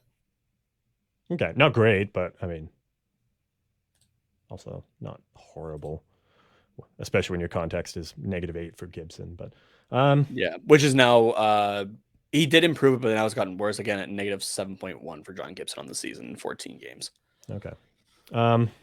You know, this would be game 20,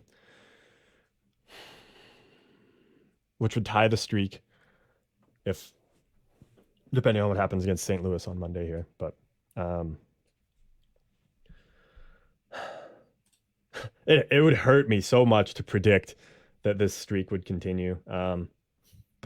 Or like that we would tie this streak. But like at this point, I kind of just want it to happen so that we can be justified in our rage. But like, you know, I think as soon as the articles came up of how close we were getting, I think that is the justification mark. Yeah. You know, this is the start of I know New York is a good team, but this is the start of a homestand where Anaheim Ducks fans are evidently fed up. I mean, it is a Wednesday night, so the stadium's probably not going to be too packed, but like, it's Orange Night. That's true. Yeah, apparently, because we still don't have anything about it, but they're going to wear the orange jerseys probably. Like, I don't know. This seems like the game where you tie that streak for opening the season without a regulation win, and the effort is just so low, and it's absolutely embarrassing. You're on home ice against a good team, but like you can't even show up and try to make it a close game against one of the top teams in the league. Like I see it as that low effort game already. Embarrassing loss at home, and then what would it be? Thursday morning, the Ducks tweet out the ambiguous press conference with GM Pat Verbeek happening at noon Pacific time, live on Twitter, kind of thing. I can see that. I won't say Thursday, but no, if it goes this way, I'm saying 4-0 loss to the New York Rangers at home, tying the streak. And that is the last game Dallas Eakins is behind the bench. If they break, if not, it's against Ottawa. But if they break the record and Eakins is fired, I'm gonna say it's Sunday or Monday. Actually, no, I'm gonna say that it's at like the end of the homestand, like against Ottawa or after Ottawa or Seattle. Yeah, I'm gonna say Monday. Okay. Next Monday, the 28th. Because if you lose, isn't to that Ottawa, Thanksgiving or the day after Thanksgiving? For in America. Yes, I don't know what day it's exactly on, but yes, that is. Yeah. This is Thanksgiving weekend coming up, so yeah, because the Sens would be breaking it. Oh, sorry. Thursday is Thanksgiving. Right. They do theirs on a Thursday, and we do ours on a Monday. Yeah. So Friday. Black Friday. All coaches must go. Yeah. Okay. So I mean. Okay. I was looking at this and I read it as like Friday, Saturday for the Kraken. Like I thought it was back to backs at home. No, it's Friday, Sunday. Yeah. Okay, I'm gonna go with it's either gonna be Saturday or Monday. Yeah, and because Thursday is the Thanksgiving day, so I take back that it's gonna happen there. And I'm leaning more towards what you're saying. Like it's gonna be probably like the Monday after the homestand, because you're also not gonna do a press conference on a Saturday. Like that just doesn't happen. Yeah. Okay. So you're right. Then the Monday you go on the road with whoever your interim coach is at the time. Stothers, I think, would probably be the Stothers or guy. Ward, probably. No, Ward's not here anymore. Remember? Oh right, yeah, I forgot about that. Yeah, probably Stothers then. Okay, yeah. I still think it's going to be a bad. Like it's going to be a very low effort loss, unfortunately, and it's not going to be fun. So I'm still going to stick with my 4-0 prediction, but minus the firing of, 4-1. Trevor Zegras won't give up there. He'll do some. Zegras or Terry? yeah. There we go. So 4-1. I am going to pencil in against Seattle. I'm going to pencil in for myself a 3-0 loss against Seattle. I'm just gonna toss that in there temporarily, just so that everyone can see it. It's in there, 3-0 against Seattle, jumping way ahead, but just as a reminder that we said it's gonna be a tough night and a tough Monday morning. So, which sucks. Just after Thanksgiving, a couple weeks before Christmas, you lose your job. You got to feel for Eakins a little bit in that respect.